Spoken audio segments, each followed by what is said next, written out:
Good. Okay. We'll call this meeting to order, and just a note that the Ag Service Board will be conducting this meeting in person and via conference call in accordance with the Municipal Government Act, Section 199. Council chambers will be open to members of the public while continuing to use the current telecommuting process in place. To join the meeting via teleconference, dial 403-917-1764 and enter the PIN 47001 when prompted. And because we have a hybrid meeting today, I believe Scott is on the line. So when we do our voting, excuse me, we'll do it by exception. Scott, can you just confirm that you're on the line? Good morning, everyone. Morning, Scott. Thank you.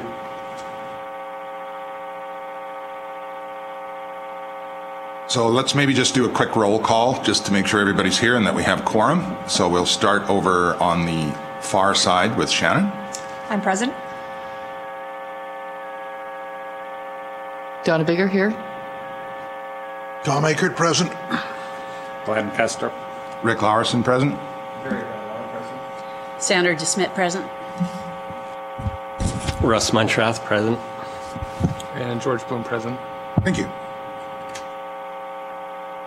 Okay, and we'll note that the meeting will be recorded and it'll be posted on the official Wheatland County social media channels. We have an agenda before us. We do have one small change. We're going to move item 2.3.1, review of the Land and Property Rights Tribunal resolution, to 1.31 that we'll do right after we, 1.3.2, right after we adopt the minutes.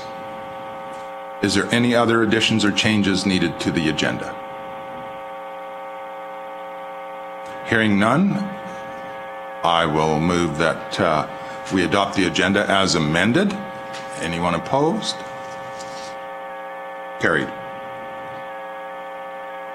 Okay, we have minutes before us that from the previous meeting. Is there any errors or omissions or concerns? I'll move the minutes as presented. Thank you. Moved by Shannon. Anyone opposed? Carried. Good morning, Vicki.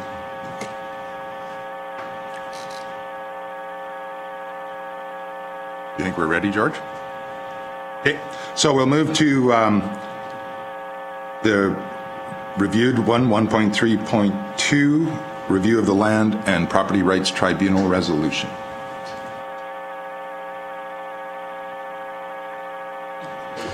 Good morning, everyone. As you know, we've been discussing this resolution for quite some time now. So at the September 6th council meeting, a motion was made to liaison with the Wheatland and Area Surface Rights Group for some feedback on the resolution and to bring something forward to ASB and council for consideration. So a meeting was held on September the 15th where we discussed numerous things. Administration went back and drafted a new resolution which was forwarded to WARES for comment. It came back, and so what you have before you today is a result of those discussions. So if it gets approved today, what we would do is forward it to the South Region ASB Committee for inclusion in the South Region Conference on October the 25th. So we asked for a deadline extension for the resolution submission so we could bring it forward to the meeting today. Any questions or discussions about the resolution? Does anyone from the board want to speak?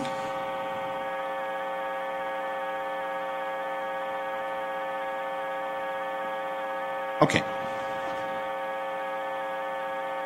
And thank you guys for all the work that you've done to get this forward to us as well. So, any questions, comments? I'm happy to support it. I just want to make a comment that the resolution before this one, they didn't want to open up the Surface Rights Act, but three of the things that they want to look at here would pertain to the Surface Rights Act.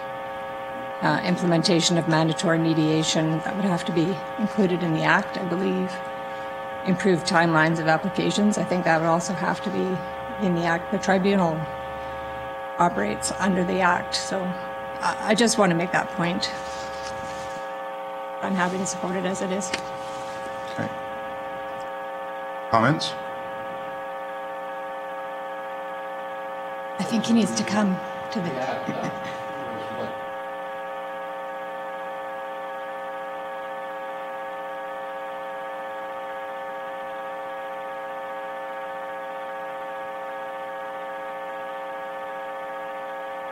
Right. Any other comments?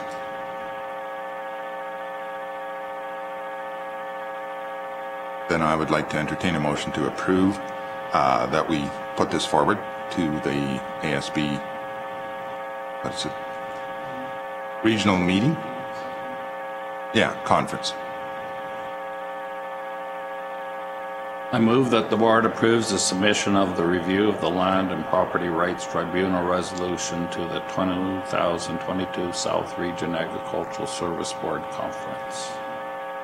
Okay, we have a motion on the floor. Any further discussion? Scott, you're okay with this? Yeah, all good. Good, thank you. Hearing no comments. Anyone opposed?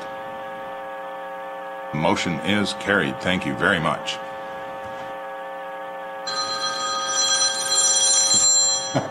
Jesus, sorry. Sorry about that. I shouldn't laugh, but actually reminds me I'll put mine on Do Not Disturb.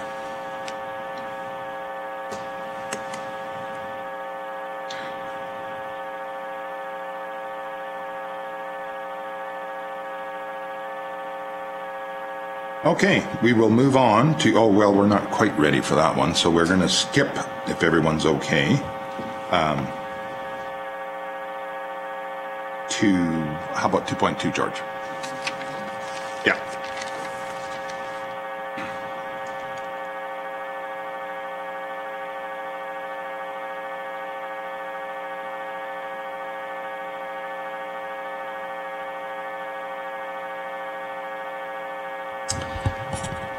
Yes, at our last ASB meeting, we discussed support for 4-H clubs through the purchase of steers and lambs, where a recommendation was put forward to increase the budget for that. There was also a motion for a board to explore the possibilities of making 4-H purchases donation to the food bank. So I did discuss that with the Wheatland Food Bank, and that is a possibility for them to do that. So what would happen is the 4-H clubs book rail space at the various slaughter plants in the area. They keep the calves till they're ready to go.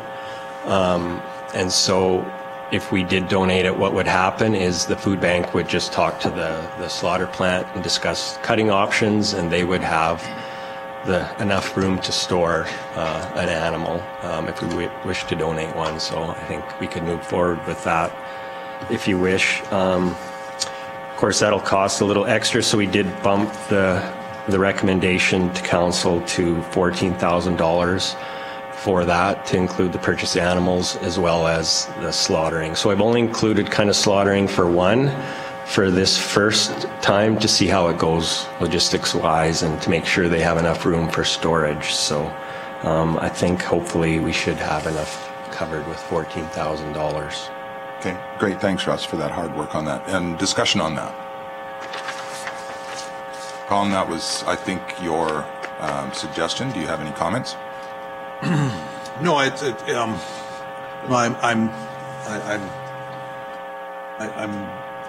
really good. Like, I'm good with this as sort of like a pilot project. We'll see how it turns out for next year, and re-examine it at that time and see if there's any positive feedback that we hear from this, because it is. I know I've talked to a couple of ratepayers. They're looking at that 14, like that number, and it's a pretty big number, sort of. And it could be considered sort of a charity kind of thing, right? So is that government, is that government's job? But I'm 100% behind this, so. Test project. I agree with Tom. I think we should look at it next year just to make sure that this is in line. I do understand, like, it does support our youth in agriculture, which is important, and so, but you're right, it's taxpayer money that we're spending on a charitable thing, and so we could review. It's a good pilot project. I think it's a good idea to up the amount so that we can send it to food bank for sure. Yeah, and I think this is one of those things that it's kind of a go hard or go home thing. Let's do it right or not do it at all. And I think for this county, 4-H is a very important thing that benefits the majority of the county. So I would definitely support us going forward with this. I made the. Sorry. Hang on, Shannon. Glenn. I'm just curious, or what's the appetite if we could request a letter from the food bank after they get the calf, so when we're evaluating it next year, we would have some feedback from the people that are actually using it. Yeah, regarding the benefit to them? Yeah. Yeah, that's a good point, Glenn. Okay, Shannon? Just that I made the initial motion, so I'll move that the board rescind resolution ASB 22-07-03 and recommend to council that $14,000 be approved in the 2023 Ag Service Board budget to fund the purchase of 2 4-H steers and 1 lamb from the Hazar and Wheatland West 4-H sales. Further, that 1 steer be donated to the Wheatland County Food Bank with processing costs to be paid by Wheatland County. Thank you. Okay, so we have a motion on the floor. Any further discussion? Anyone opposed? Motion is carried. Mr. Chairman, our 9:30 appointment is here, so I'm not sure if you'd like to proceed with that before let's proceed with that. Okay.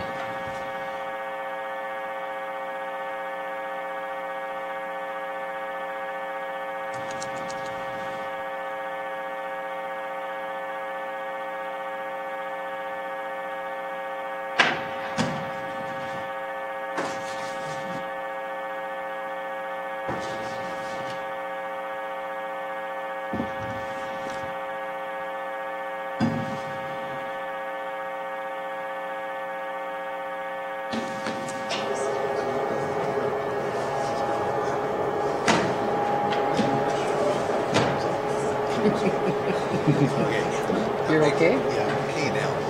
Coffee.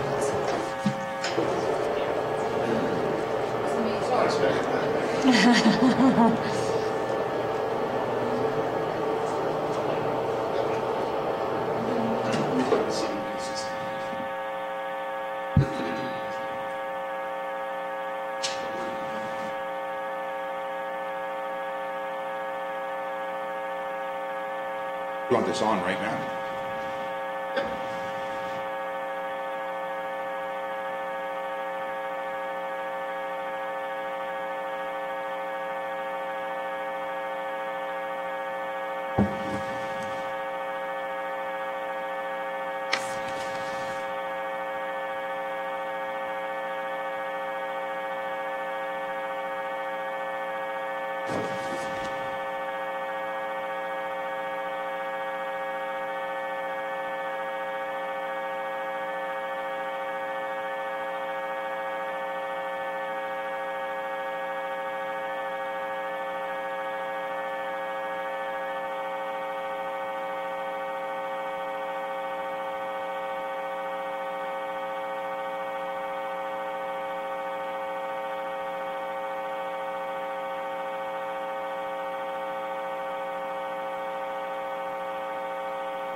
It's showing up on my screen here for my, like, the presentation, but not the actual.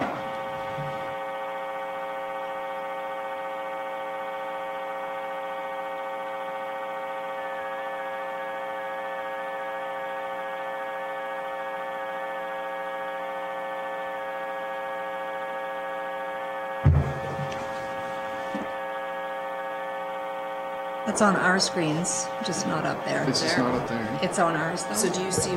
Yes, it's a full screen. It's not your notes. Yeah. Yeah, I'm not sure why it's not pushing it. Oh,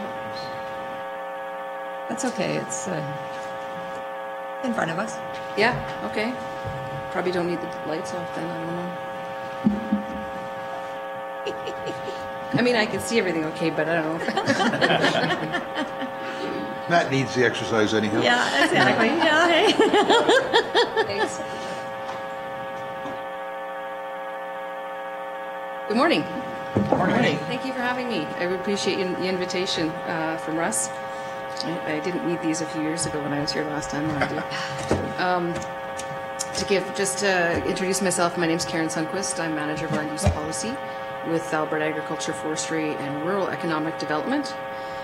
I'm here to give you a bit of a refresher, I guess, on the land use framework and speak about some of the fragmentation and conversion stuff and some of the challenges for agriculture in region. And just before I go into it, I just wanted to get a sense of kind of everybody's level of knowledge or comfort level with the regional planning or the land use framework. I don't know how familiar you all are, if you live and breathe it or if you just have heard about it. Who's just kind of knows it's there, doesn't really know much about it. Know what region we're in? Maybe start at the beginning. Yeah, no, that's okay. I don't want to assume anything. I just want to just get a sense, just to know how far into the weeds I need to get. So, so that's what we're here for, is to give you a bit of a refresher. So I'll just dive right in. So like I said, we're going to give you an overview of the land use framework. That's this lovely document right here. It's our provincial policy land use framework.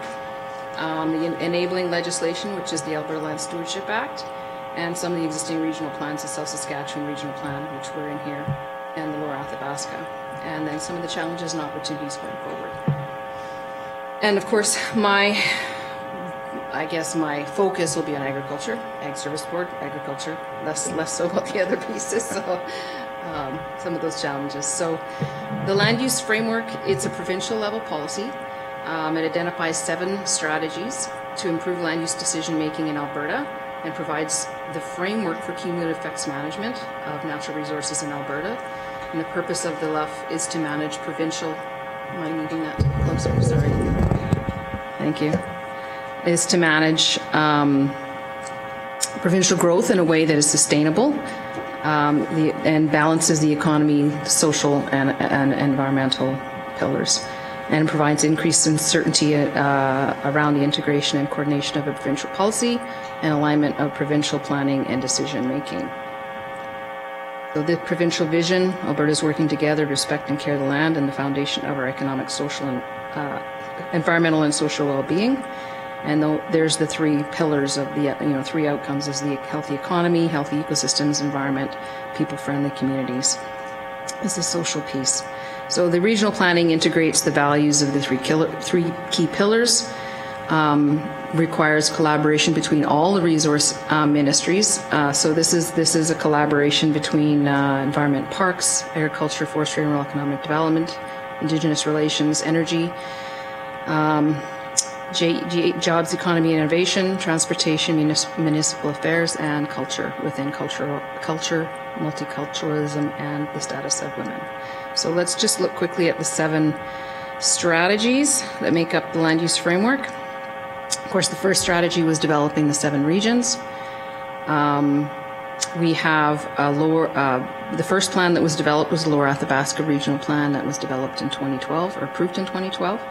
It expired, it would have expired in September 2022 this year, but was recently, the 10-year review was initiated at the end of August, so it still remains in effect.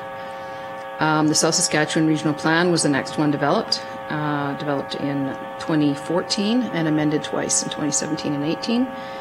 And that expires in 2024. It requires it to be reviewed by 2024. So we got 2 years left in that one. And the remaining strategies, I won't go too much detail, but just to show you what they are. Establish both provincial and local governance structures to ensure the LUF outcomes are achieved. The provincial governance structure for the land use framework is an arm's length body called the Land Use Secretariat. It's under the Stewardship Minister, which is essentially the Minister of Environment and Parks. The Minister of Environment and Parks has those two kind of hats, the Stewardship Minister as well as AEP. And the local governance structure is more of the Regional Advisory Council that stood up at the development stages of the plan. They provide the recommendations to government. And third strategy, recognize the effects of our activities on the environment that are cumulative and manage for them appropriately. This speaks to the establishing, environmental management frameworks. We have air, water, and biodiversity management frameworks. The air and water frameworks are the only ones that have been implemented. The biodiversity are under development. More or less, still we're monitoring biodiversity, but we haven't formally implemented them in the regulatory details of any of the plans. They're the first of its kind anywhere that we know of in the world, so it's a bit challenging to get those approved. So it's still ongoing work for the biodiversity management frameworks. Basically, they all set the appropriate thresholds. Indicators and targets at the regional level for air, land, and water, and biodiversity. And for the next one, fourth strategy, expand use of conservation and stewardship tools for both public and private lands. It basically identifies best management, market-based approaches, incentives for ecological goods and services, increased environmentally sound practices, developing education awareness programs, funding mechanisms to provide support for conservation stewardship tools, and addressing biodiversity concerns. And whoops, ahead there. Minimizing the footprint of human activity on the landscape, plan for it effectively. That kind of speaks to the tools that were developed by the Land Use Secretariat shortly after the LUF came out, which was, you've probably seen them, integrated land use management tools, and then the efficient use of land tools compendium, more focused on municipalities. Regularly monitor, evaluate, and report back to Albertans on LUF progress. So these are not plans that are intended to be developed and sit on the shelf. They're legislatively required to be evaluated every 5 years and reviewed every 10. And it is a constant renewal and review and make better, plan, do, check kind of thing. So not the typical usual way government does planning is get it done and leave it to someone else to implement. So it is an ongoing improvement. You wouldn't believe it because we've only got 2 out of 7 plans done, but it is the plan to make sure that these all get done. So, and then engage, respect, and balance the rights of Indigenous people. Obviously, that is our constitutional and legal responsibility, and that's an ongoing evolution on how Indigenous communities continue to be involved in managing our lands. So, regional plans are essentially the medium for delivering LUF strategies. So that's how we get the LUF strategies out onto the ground. So the priority actions they were identified in the land use framework. Aside from the strategies, there's some priority actions, and one of them specifically for agriculture was reducing the fragmentation and conversion of agricultural land. Obviously, that was based around a fair bit of public concern around food security. And just figuring out what's the best way to balance, between the province and local governments, is what's the best way to make that happen. There doesn't seem to be a clear way to do that without adding in more solid, stronger policy or policy legislation. So we're looking at that. How do the plans work? So kind of the top layer, provincial policies and plans like the land use framework, water for life, provincial land use policies, wetland policy, like those high-level, provincial-level policies up there. And then the bottom layer, the issue-specific plans, sub-regional, operational, MDPs, you got your forestry AACs, you got caribou plans, you got footprint plans that we've got on the east slopes, that sort of thing. Those all fit into that kind of sub-regional, local-level planning. And then that little Oreo goodie stuff in the middle is the regional plan that kind of puts them all together. That's the idea behind what the regional plan is, to take that high-level provincial policy, interpret it at the regional level, and align it with the local, municipal, and sub-regional planning. So a little bit about ALSA, the Land Stewardship Act. I don't want to, I mean, it's a lot of mess on that slide, but basically just gives you the pieces that ALSA, it ensures that that regional plans that essentially don't collect dust. They're like I said, audited every 5 years, reviewed every 10.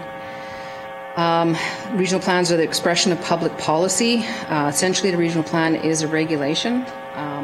There are portions of it that are enforceable, the regulatory details, and then there's other portions of it that are policy. But essentially, under the ALSA, they're considered regulations.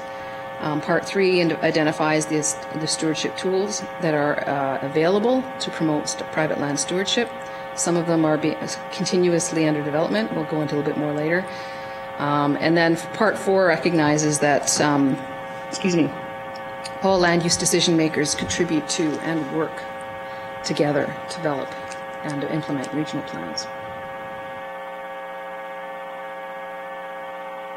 ALSA, the conservation instruments that I spoke about, one key point that ALSA recognizes by establishing these instruments is that management of cumulative effects on Crown land cannot address the impacts of development alone, and so cumulative effects on private land also must be considered.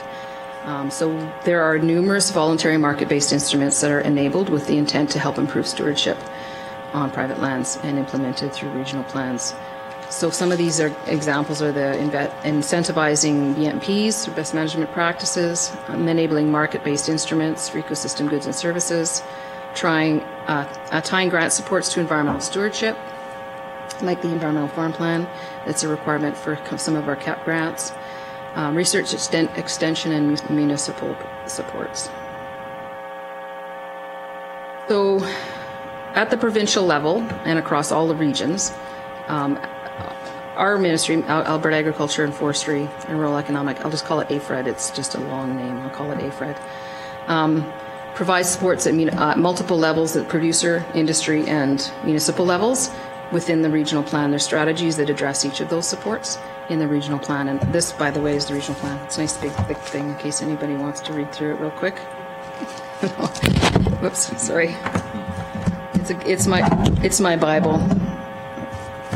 That and ALSA, excuse me.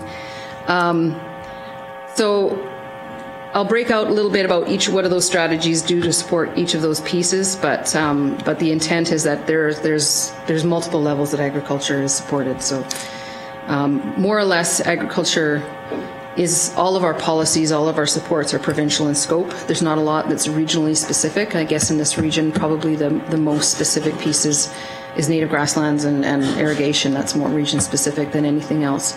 Most of everything else that we do in agriculture is implemented across the province. It's just interpreted at this regional level. So, and of course we only have the one regional plan that speaks to those strategies. So this becomes the guide for the rest of the province as well. So, producer level support, we have market-based instruments for ecosystem services as strategy 1.6. It recognizes and rewards the continued stewardship and conservation of private agricultural land and to potentially diversify the economy. Encouraging and supporting continued stewardship through the development and piloting of regionally appropriate conservation tools. We did the Southeast Conservation Offset Pilot in 2015 in conjunction with Environment Parks. That was intended to support some development of conservation offset policy or regulation. Environment Parks continues to work on that. There's been a number of iterations of that. Fortunately, turnover in not only staff but government has stalled that continuously. So there's been a lot of work on that, and we hope that there will eventually be a resolution to that at some future date.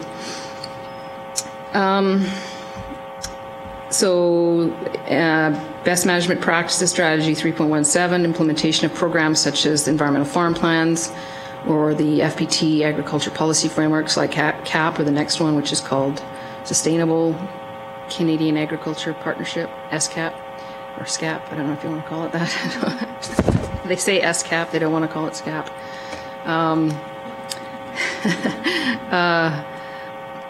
Encouraging the adoption of best management practices to address those risks. Continuing extension, education, publication, and information, including best management practices manuals, increasing awareness and providing many resources for private landowners who may be interested in implementing BMPs. So those are the key strategies in the regional plan that speak directly to supporting producers. We have some that have direct support for industry, enhancing the next generation of agriculture, food and rural entrepreneurs. Strategy 1.5, it says GOA will work with relevant stakeholders and organizations to support the attraction and new entrants to agriculture and agri-food sector. So we have things like the Green Certificate Program, government-funded loan programs, training extension service, and FPT-funded programs that support business planning and transition planning. Then we have recognized the contribution of local food production. In 2018, I believe it was the Local Food Act was enacted. That supports some of the local markets and like open farm days and farmers markets and farm gate sales, things like that. So there's I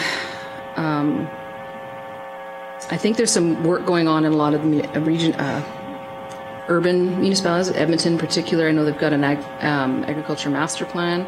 They're working on some of the urban agriculture policies and stuff like that as well.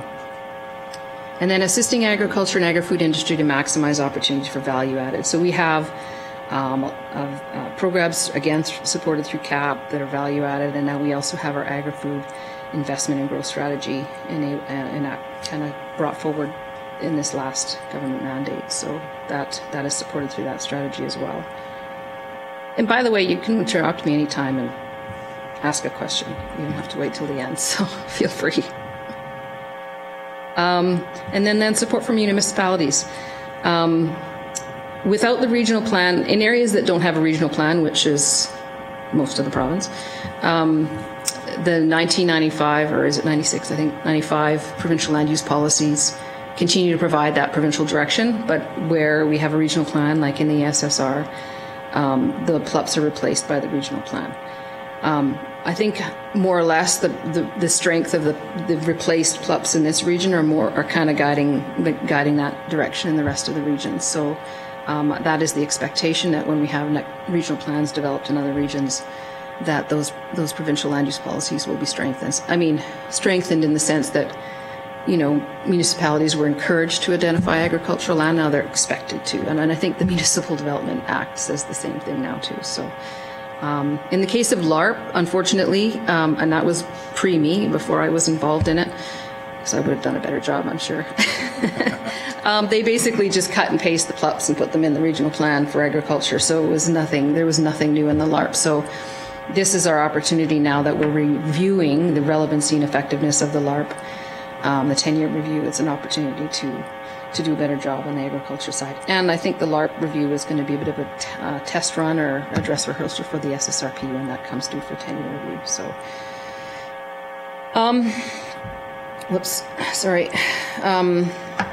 review a commitment to minimize fragmentation and conversion. So that was one of the things that was identified as a priority action in the LUF, and it is a strategy in the South Saskatchewan Regional Plan, and I'll go into more detail on conversion fragmentation. There was an opportunity to look at developing policy, provincial level policy around reducing fragmentation conversion, but we didn't really have a handle on the risk. And that's what we've been doing for the last decade, is monitoring that. And I presented on that a few years ago when I was here in, I think, 2018. And now we've got some more data, and we've got updated LSRS, and now there's a renewed push to do some more that the province needs to do to agricultural land, especially in light of all the solar developments that are happening. But anyway, we'll get into that in a minute. Introduction of the efficient use of land principles. I have this lovely little document. You've probably seen it. Efficient use of land implementation tools compendium. It's a really nice little compendium of tools of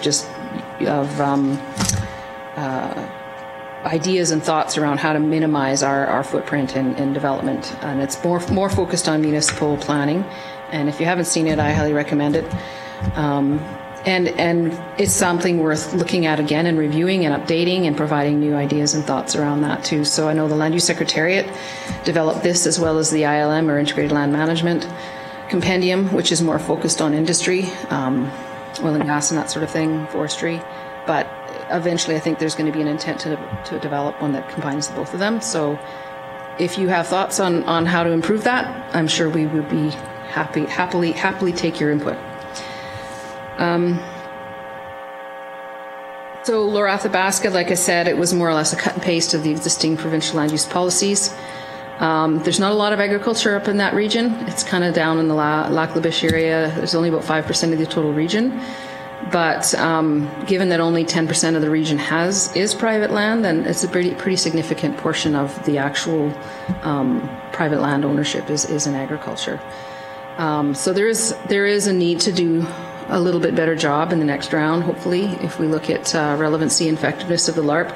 The public input survey just went live yesterday on the Lower Athabasca region, and I can give you a link for that after if you're interested. I know you don't live in that region, but it might be worthwhile looking at the review process and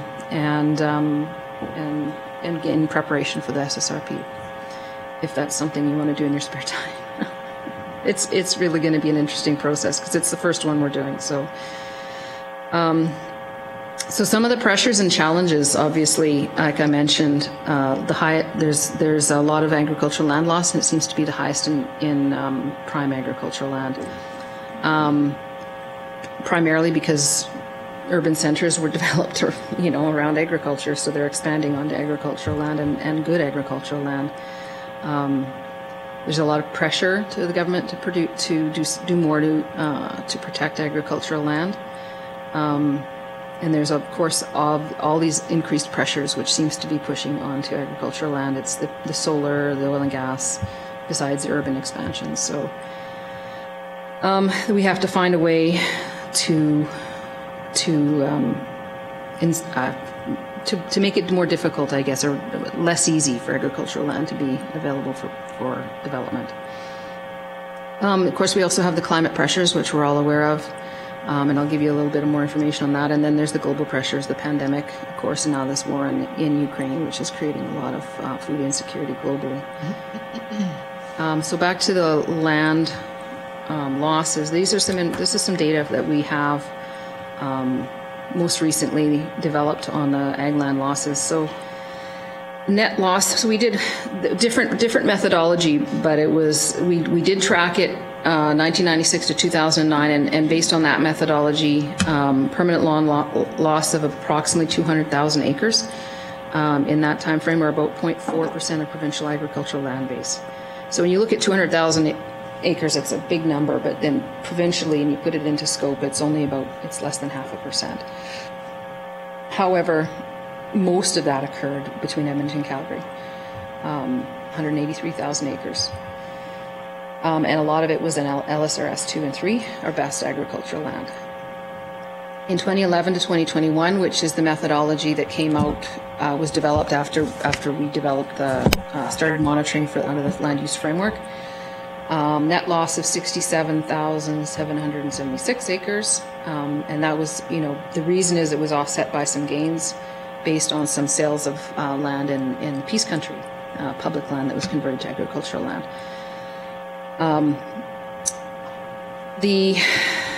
So these are the provincial land use numbers.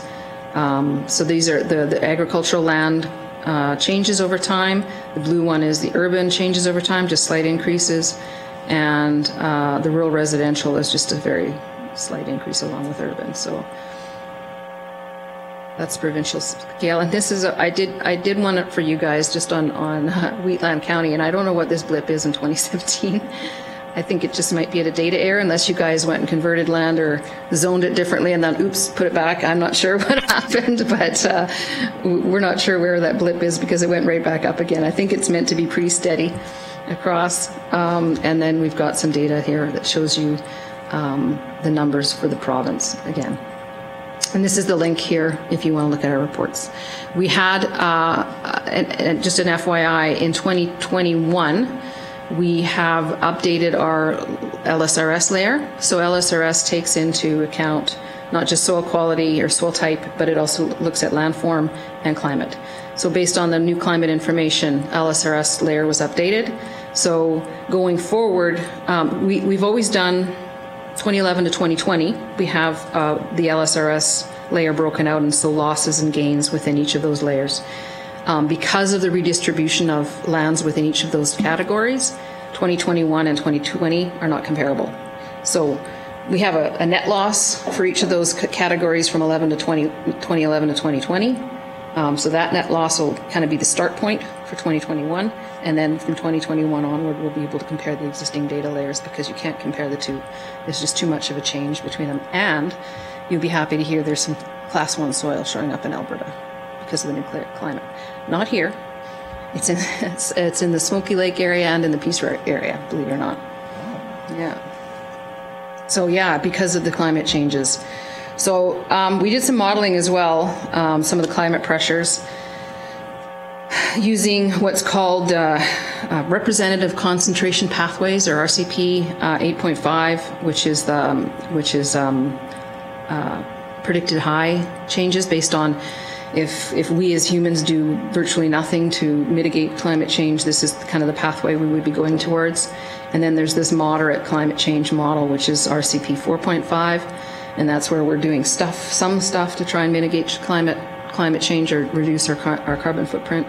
So this gives you an idea of some of those changes in soil type distribution, LSRS 1 being the darkest green and LSRS 7 being the red.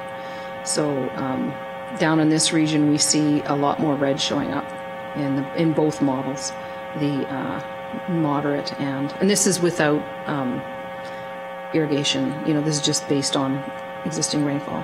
Yeah. Just maybe for a couple of people here, can you just expand a little bit on the LSRS numbers and how that relates to productivity? For sure. So land suitability rating system is, like I said, based on landform, slope, and as well as climate, which is heat units and rainfall, and as well as soil type. So the different soil types that you have. So obviously the lower LSRS 1 is 1 to 3 is essentially considered prime agricultural land. The old CLI, which would have been 1 to 2 or 1 to 3. LSRS kind of 4, 5, and 6. 4, 5 are kind of moderate. There's still, 4 is borderline good for small grained, spring seeded small grains is what it's called. But considered marginal, and 4 and 5 are generally considered good for grazing. But based on productivity for spring seeded small grains, you're looking at 1 to 3 is the best quality lands for that. So 6 and 7 are pretty bad for any kind of agricultural land, but the bush essentially, or rocky, or too heavily drained or eroded. There are people up in the Peace Country who say 4 is prime. I mean, they do have, like I said, because Peace Country has got some good quality land as well, but there's some marginal land that they're doing really good, they're still cropping, so they're still making different decent productivity crops out of there. So, and that's further north, like in the high level area. But it is going to be interesting and challenging going forward without management, improvements. Like in the south, we already have the irrigation in some cases, but where we don't have that, there might be some need to look at different crops, different approaches, different ways of doing agriculture to mitigate that effect. Well, theoretically, depending on how you're looking at climate change, theoretically, climate change could be good for us, because if we could get another 15 frost-free days. And that's where they're looking at the north. That's why we're getting Class 1 soils up there, because of the changing. But I don't know if we're actually getting any more frost-free days, because 55 years ago, you didn't plant a garden at my farm before May long weekend, and it's still a good suggestion. So this kind of stuff it could be bad for somebody, but it could be good for us, right? It depends on where you are. Like I said, again, you're right, absolutely. Well, if it's good for us, then why do we care? But climate change isn't just about the heat units, it's about the extremes in weather, right? So we seem to be getting there's less normal and a lot more super dry or super wet, right? there doesn't seem to be a lot of middle ground anymore left. But on what times frame are you doing this? So looking at the last... this over 100 years? Doing this over 200 years? You're right, that's a good question. And if you look at the last 100 years, those trends tend to smooth out, right? You'll see a lot of existing, like this year's existing climate existed 100 years ago kind of thing. And we're used to the last 30 years of relatively steady wet weather. we're getting into more, I guess, unsettled conditions. But if you do average it over the last 100 years, then it isn't likely to look like it's changing as much. Our LSRS layers are based on 30-year climate normals. So the previous LSRS layer was, I think, 68 to 80 something. It was like up to 80, I think, and then now the next one is 81 to 2010. So, the next LSRS layer again will show us something, but it's the 30-year normals that are brought forward. If we went back and had an average of 100 years in those climate, in the climate data to inform our LSRS layers, I don't know they would change a lot, honestly, because there's a lot more variation in 100 years than in the 30. So it is really it depends on how far back you want to look. So anyway, I'm just showing you that based on some of these models of the bigger brains than what I have, that there's a risk. So, and we use these models not necessarily for development and policy, but just to inform some of the decisions around best management practices and supports like that. So, some of the other global pressures, like I said, the war in Ukraine, pandemic, international trade disputes and agreements that are becoming more political than economic. And climate impacts and natural disasters, not just in Canada, but around the world. And so all of these factors all of these pieces factor into federal and provincial policies, programs and supports in the ag industry and in producer business decisions, right? So planning for the future, like with regional planning, we have a 50-year vision with regional planning is more and more of a challenge. And it's a big reason why we have to continuously relook at these plans every 10 years and look at if we're on the right track, if they're still relevant. And so I encourage your thoughts on the SSRP. Think about relevancy and effectiveness of the SSRP. We'll be asking those questions of everybody in this region in a couple of years. So start thinking around those and how we can improve, what needs to be done to help the industry going forward. How do we position agriculture going into the future to maintain its, as an economic powerhouse in this province. So opportunities, future considerations, agricultural land conservation. Again, that's that big question is what do we need to do? It doesn't seem like we need to conserve land in Alberta. There's a lot of agricultural land in Alberta. It doesn't seem like we're at a critical point at all. Not compared to some of the smaller, like in the BC, they don't have a lot of arable land. So they have the Agricultural Land Reserve, ALR, which is provincial legislated protection. We have in ALSA, we've enabled conservation easements, the purpose of conservation easements to be expanded into agricultural land. We have just this year, not we as a government, but in Alberta, the Alberta Farmland Trust just received charitable status from the CRA, and so they have just started registering conservation easements on agricultural land this year. Currently, our conservation easements all in Alberta are all about environmental conservation easements, for like Ducks Unlimited, Alberta Conservation Association, some of the habitat conservation, that sort of thing. And so building into the agricultural land conservation is going to be new. We don't have any funding sources or programs for grants yet for that program. All of our land trust grant program in Alberta under environment parks is specifically to conserve for environmental purposes. So those are some of those tools that we're trying to work towards building and expanding use of. And the nice thing about the conservation easements is that it's voluntary. There's nothing that's being imposed on farmers. But there is another tool, it's called the Conservation Directive within ALSA. It has never been used because it obviously would be something that would trigger compensation potentially. But it is something like the BC's ALR. It would be imposed in a region because it has to be implemented through a regional plan, so it's only region, it's not a provincial level policy. It would be something that could be tested in a regional plan or a small area or piloted. We don't know. That's something that we consider. But it depends on the needs of the region and the palatability, I guess, to the people in the region. So it's something that's out there, but we've never tested it. Another challenge is the testing and changing the attitudes of agriculture being a valid and valuable use of the land. And it's not just a land that's being waited to be developed for something else. It has to be, it's an actual economic valuable piece and use of the land, ongoing use of the land. And then speaking about, like I said, the regionally and provincially scoped supports and priorities, determining whether or not each of these items within a regional plan is something that needs to be looked at provincially, or is it something that needs to be implemented at the regional level.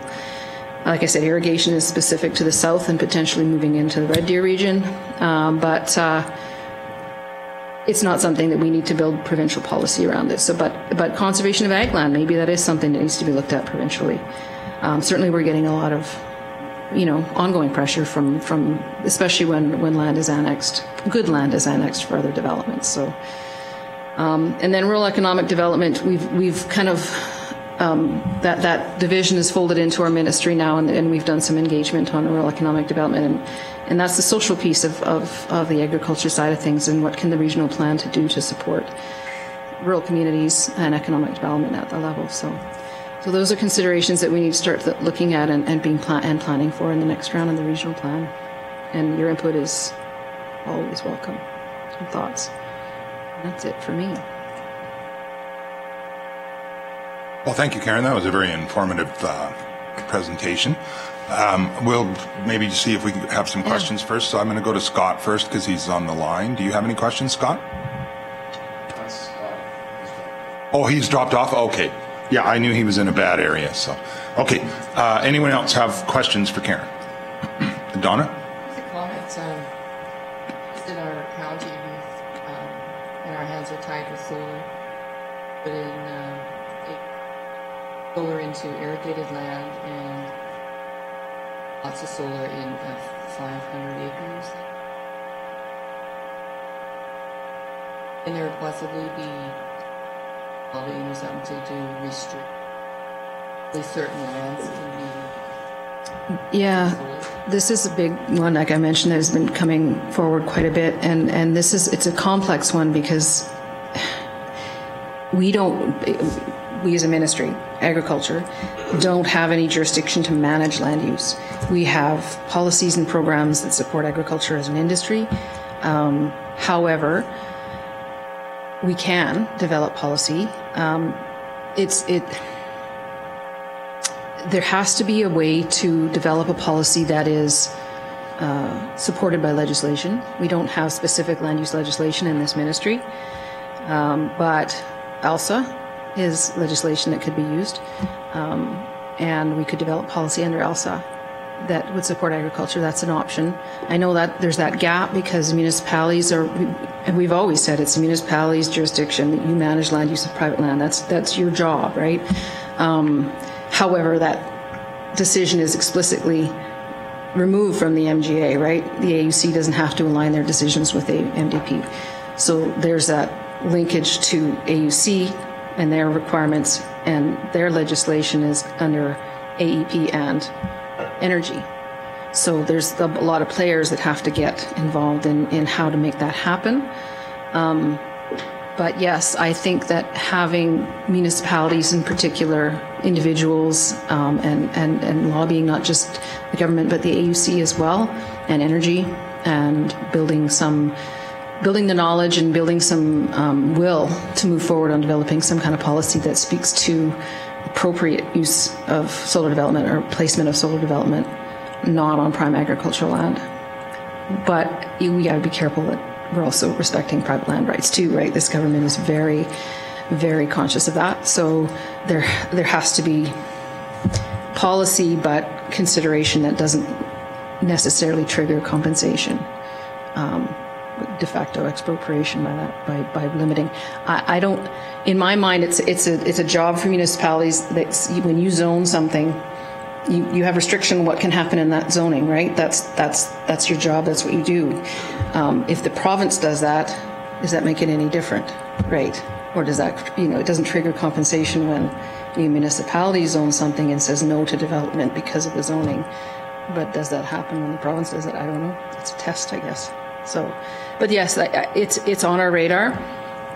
It's complex, and there needs to be a good analysis of what pieces are missing and what specifically needs to be focused on when it comes to developing anything, whether it be policy or legislation, or tools to inform that. I know you guys did a study with, I think, Mistakis. It did some work on categorizing different types of land that are appropriate for development. I like that report. It was good. Maybe we'll use that. That answer your questions? Okay, Glenn? Farming's all I've ever done. I can't handle the environment, but I'm okay with it. It's the government policies that drive me nuts. There's no predictability, no reason for some of it. And the solar thing, yeah. The irrigation, yeah. I can see that. But this thing with the federal government and the 30% reduction in fertilizer will be devastating to the country as a whole. We will not be competitive anymore. And that we have to compete on a world stage, and this without something to replace it, something's got to happen. I think that some of the work that has been done to some of the best management practices, the 4R, like the use that we've already done to reduce the impacts of fertilization hasn't been taken into account, and I think there's been a lot of work towards. And I'm not the expert on this, so don't quote me on it, but I know there's going to be a lot of work towards getting credit for that ahead of that commitment for 30%. It's not 30% reduction of use; it's 30% reduction on the carbon. Right, or the emissions, either in the development of or the use of. So, I'm holding out hope that there's some positive work happening towards in that realm. But I agree, it's going to be a huge impact. But we're not done yet, and there's certainly a lot of information that's being shared, not just from municipalities, but producers, industry groups, and the provincial government as well. We have a whole section that's dealing with some of those climate-related questions that are hopefully going to be making some headway, along with other provinces as well. It is on the federal, provincial, territorial discussion agenda all the time. So, yeah. I know. And the carbon credits, this going back, a dozen years or more, and farmland's restoring carbon, you can get compensated for that. Right, the tillage stuff, no-till. A nominal fee of an outfit come along and they questioned you, and you go down and you got a little bit of a check. I carried on for a bit, and now all of a sudden, they made it, can't do it. Well, 2021 it ended, because it became common practice. And so there was no additional, it lost its additionality, right? And it seems to me like anytime you have something that's a good and everybody adopts it, you don't get credit for it anymore. It doesn't make a lot of sense to me, but I don't make those rules. So.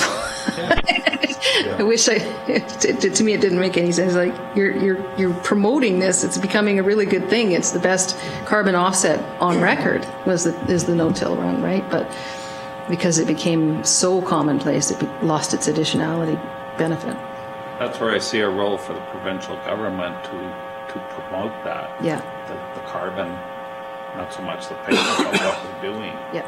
Take the WID for years. They had all these ditches and the seepage, and on their own initiative, they started cleaning it up, and they use a third less water. Easy. Right. Yeah. And when they're all done, then the government comes on. Well, you got to use a third less water, but they're already doing it. Yeah. No, I know. It is. Yeah. I know it's what it is, but it's got to be promoted. I use less fertilizer just because of the way I incorporate it. It also costs more to use it, right? So you're using less to make using it more judiciously. Yeah. We used to spread it top the ground. Yeah. Work it in. Yeah. Put it on your hayfield. it was cheap, but now it's not so cheap anymore. So you got a little more careful with it, but still. Don't get that recognition. Then you get somebody up in Ottawa. Which is what we're trying to say, is that there's a lot of work that's happened up till now that we need to get credit for. That's right. Yeah. Good comments. Anyone else? Barry? Mm-hmm. Solar example. No food production off that land for Right. years. Warehouses, acres and acres of warehouses, asphalt. I ask the same question all the time. It's costly. I don't know why it's costly, but it's less money. And this is where I'm thinking that we need to come up with a way to almost create our own offset in agriculture. I don't know if this is feasible. This is just me speaking out loud, and don't quote me. I might get in trouble. But just, make it so that it's less. If it's prime agricultural land, you have to pay more into an offset fund, like the wetland policy, right? That would create, you wouldn't create more prime land, but you know what I mean? Like that goes into conserving ag land or something along those lines. So that it's just it's not as easy. It costs more for them to do it in other areas. Well, let's make that cost equivalent on prime agricultural land. That's the way I feel like it has to be, because it's just too easy. It costs less, so that's why they go there. Yeah, so there needs to be an offset fund that goes into conservation of ag land, that if you're going to put it here, this is how much it's going to cost you on class 2, class 3, class 4. Oh, it's less money on class 6 soil, or on a warehouse, like you said, right? So that's my thinking. I think that's a good point, and it's actually one of the notes that I had taken. I mean, we all have to understand there's only so much land available. We can't make more of it. No, we can't. Right? And prime, it's not like soil gets better. Like you have prime soil, or you don't. So every productive acre that's taken out is less food that's available for the world. And at some point in time, and I mean, you made a good point with even the war in Ukraine. I mean, that's basically the breadbasket of that area. We need to be, as a country, ready far to more step in and fill that gap, and be able to fill those gaps. And if we take agricultural land out of this for industry or solar or whatever it is, then we're basically shooting ourselves in the foot. Yeah, I agree. I know.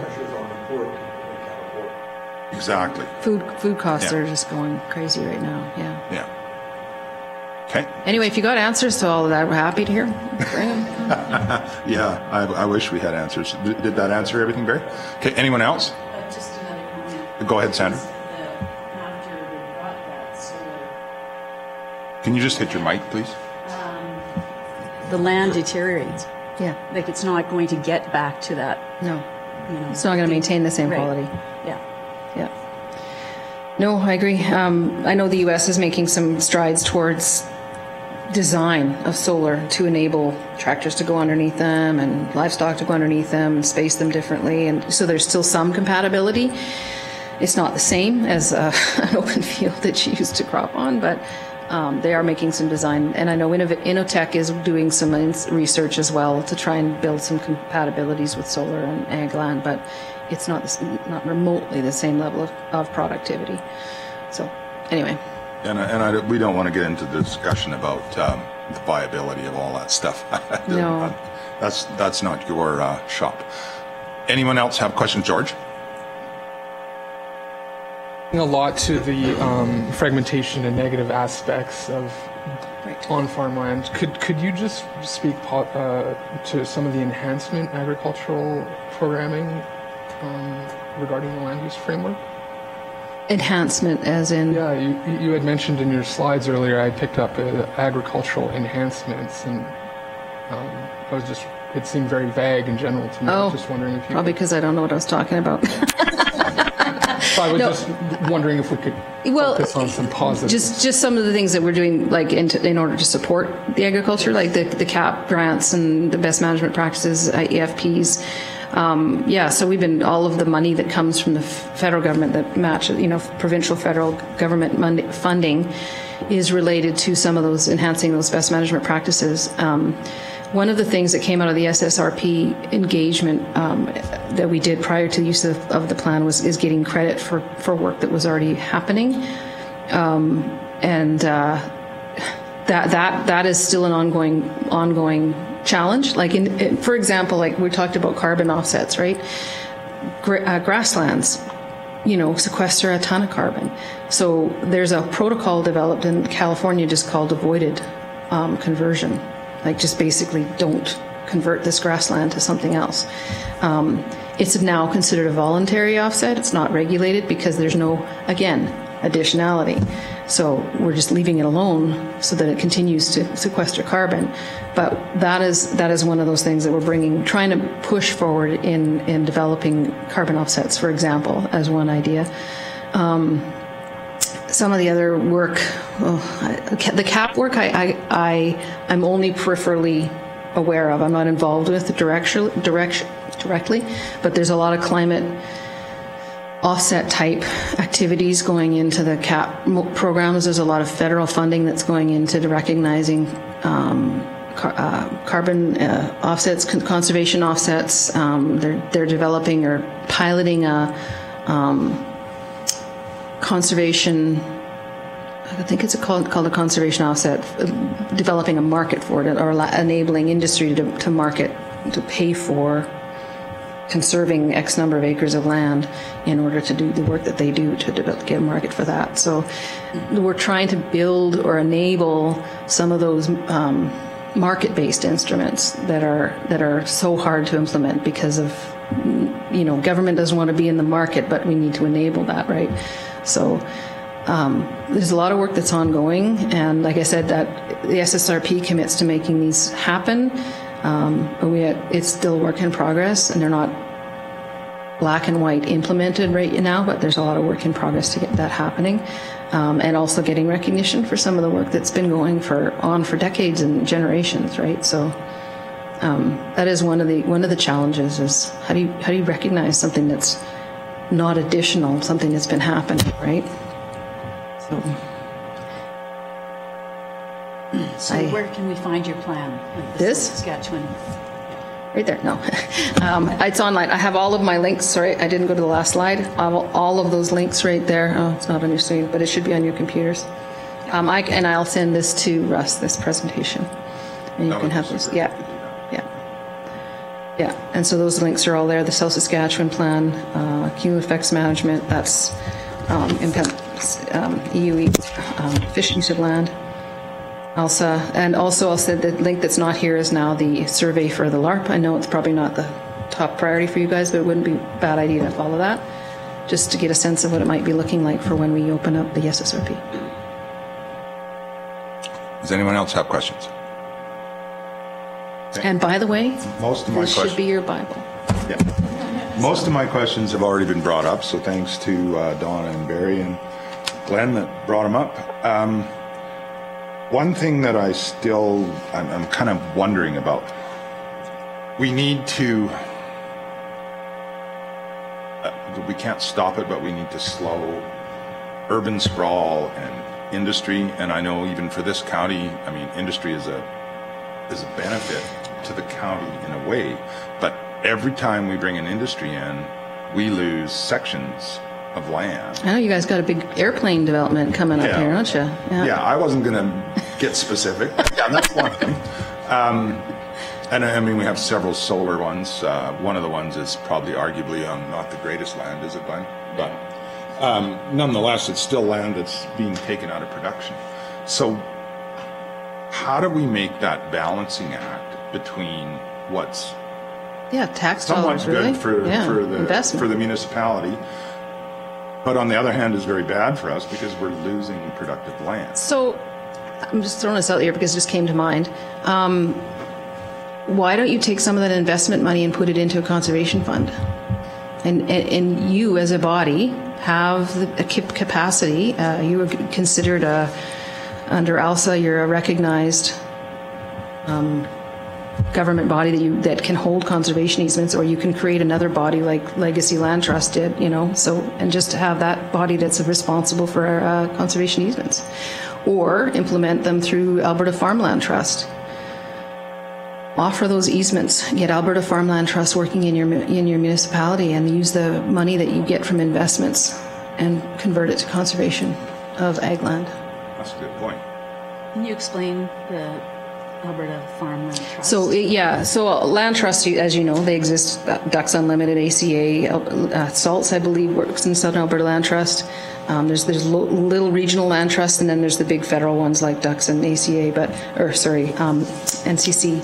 But Alberta Farmland Trust is our newest trust, and specifically for conserving agricultural land. It took them 3 years to get a charitable status from the CRA, and our legislation requires them to have charitable status because they have to be able to provide that tax benefit.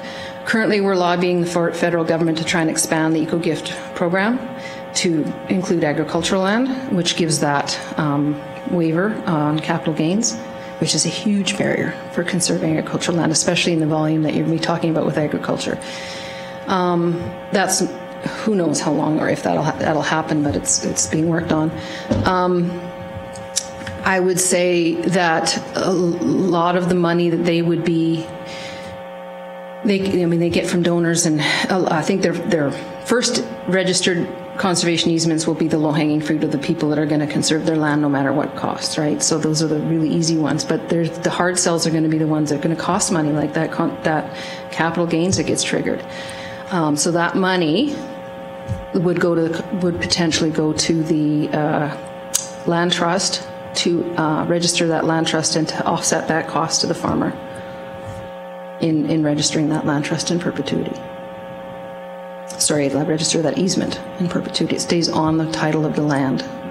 It continues to be farmland, and the restrictions on that easement agreement are between the Alberta Farmland Trust and the landowner. They can vary from area to area or person to person. I don't know, that's not a government, we don't get involved in that, but the Land Stewardship Fund, or the one that Environment Parks manages, that helps fund those conservation easements, and that I guess the change in value from what the land is worth before the easement and what the land is worth after the easement. And it also helps fund the land trust to maintain, like an endowment fund, to continue to maintain and audit that land to ensure that it stays protected. I think actually Richard and Wendy Clark have done that.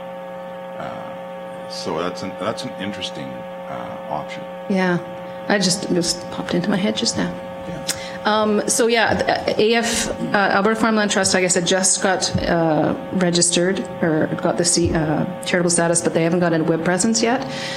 Their first registered conservation easement will enable them to get that, have the funds to get that web presence, and they're going to hire an executive director and things like that. So they're just getting started, but I can get you in contact if you're interested.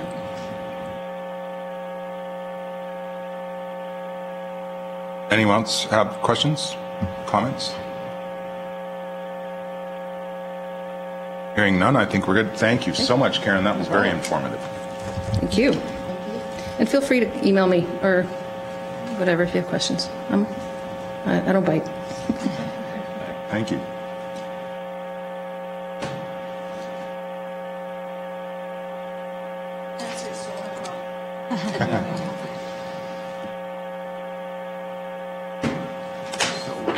We got 15 minutes. Get a quick 5-minute break here. Yeah, let's take a 5-minute break. We'll return at, actually, let's go to 10:25, and then we'll be just about ready for our 10:30 presentation.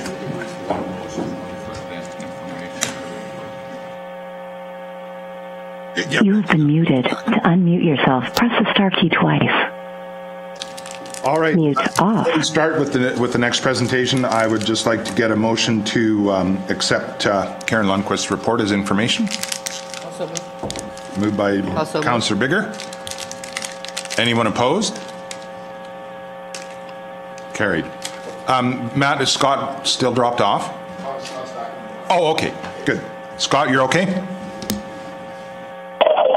Yeah, I'm back in civilization. Sort of in civilization by the sounds of it. Okay, so we'll move on to our next presentation, which is the Phyto Organics presentation. And if you guys would not mind just introducing yourselves, who you are, what you do, and then start with your presentation, please. Yeah. I think on the second or third slide in is... Oh, just hang on a sec. I got you. Yeah. Gotcha. Yeah, I think on the second or third slide is who we are, so give me 2 seconds. Reeves, council members, thanks for having us and appreciate the opportunity to present the company to you. We'll jump right into it. We're going to build a 40,000 metric ton a year yellow pea wet fractionation facility just south of Highway 1 in Strathmore proper, but certainly having a big economic impact on Wheatland County. The one word I want to just touch on this slide is sustainability. And what we're going to build in Strathmore is a first in many ways in terms of net zero fractionation processing capacity. It'll be the first plant in North America to have that pedigree. And even just with the technology, I'll give you a sense of that as we go through it. So when you see our business model and motto and mission, it's very much about building something sustainable and differentiated. So who we are. I founded Phyto Organics about 20 months ago.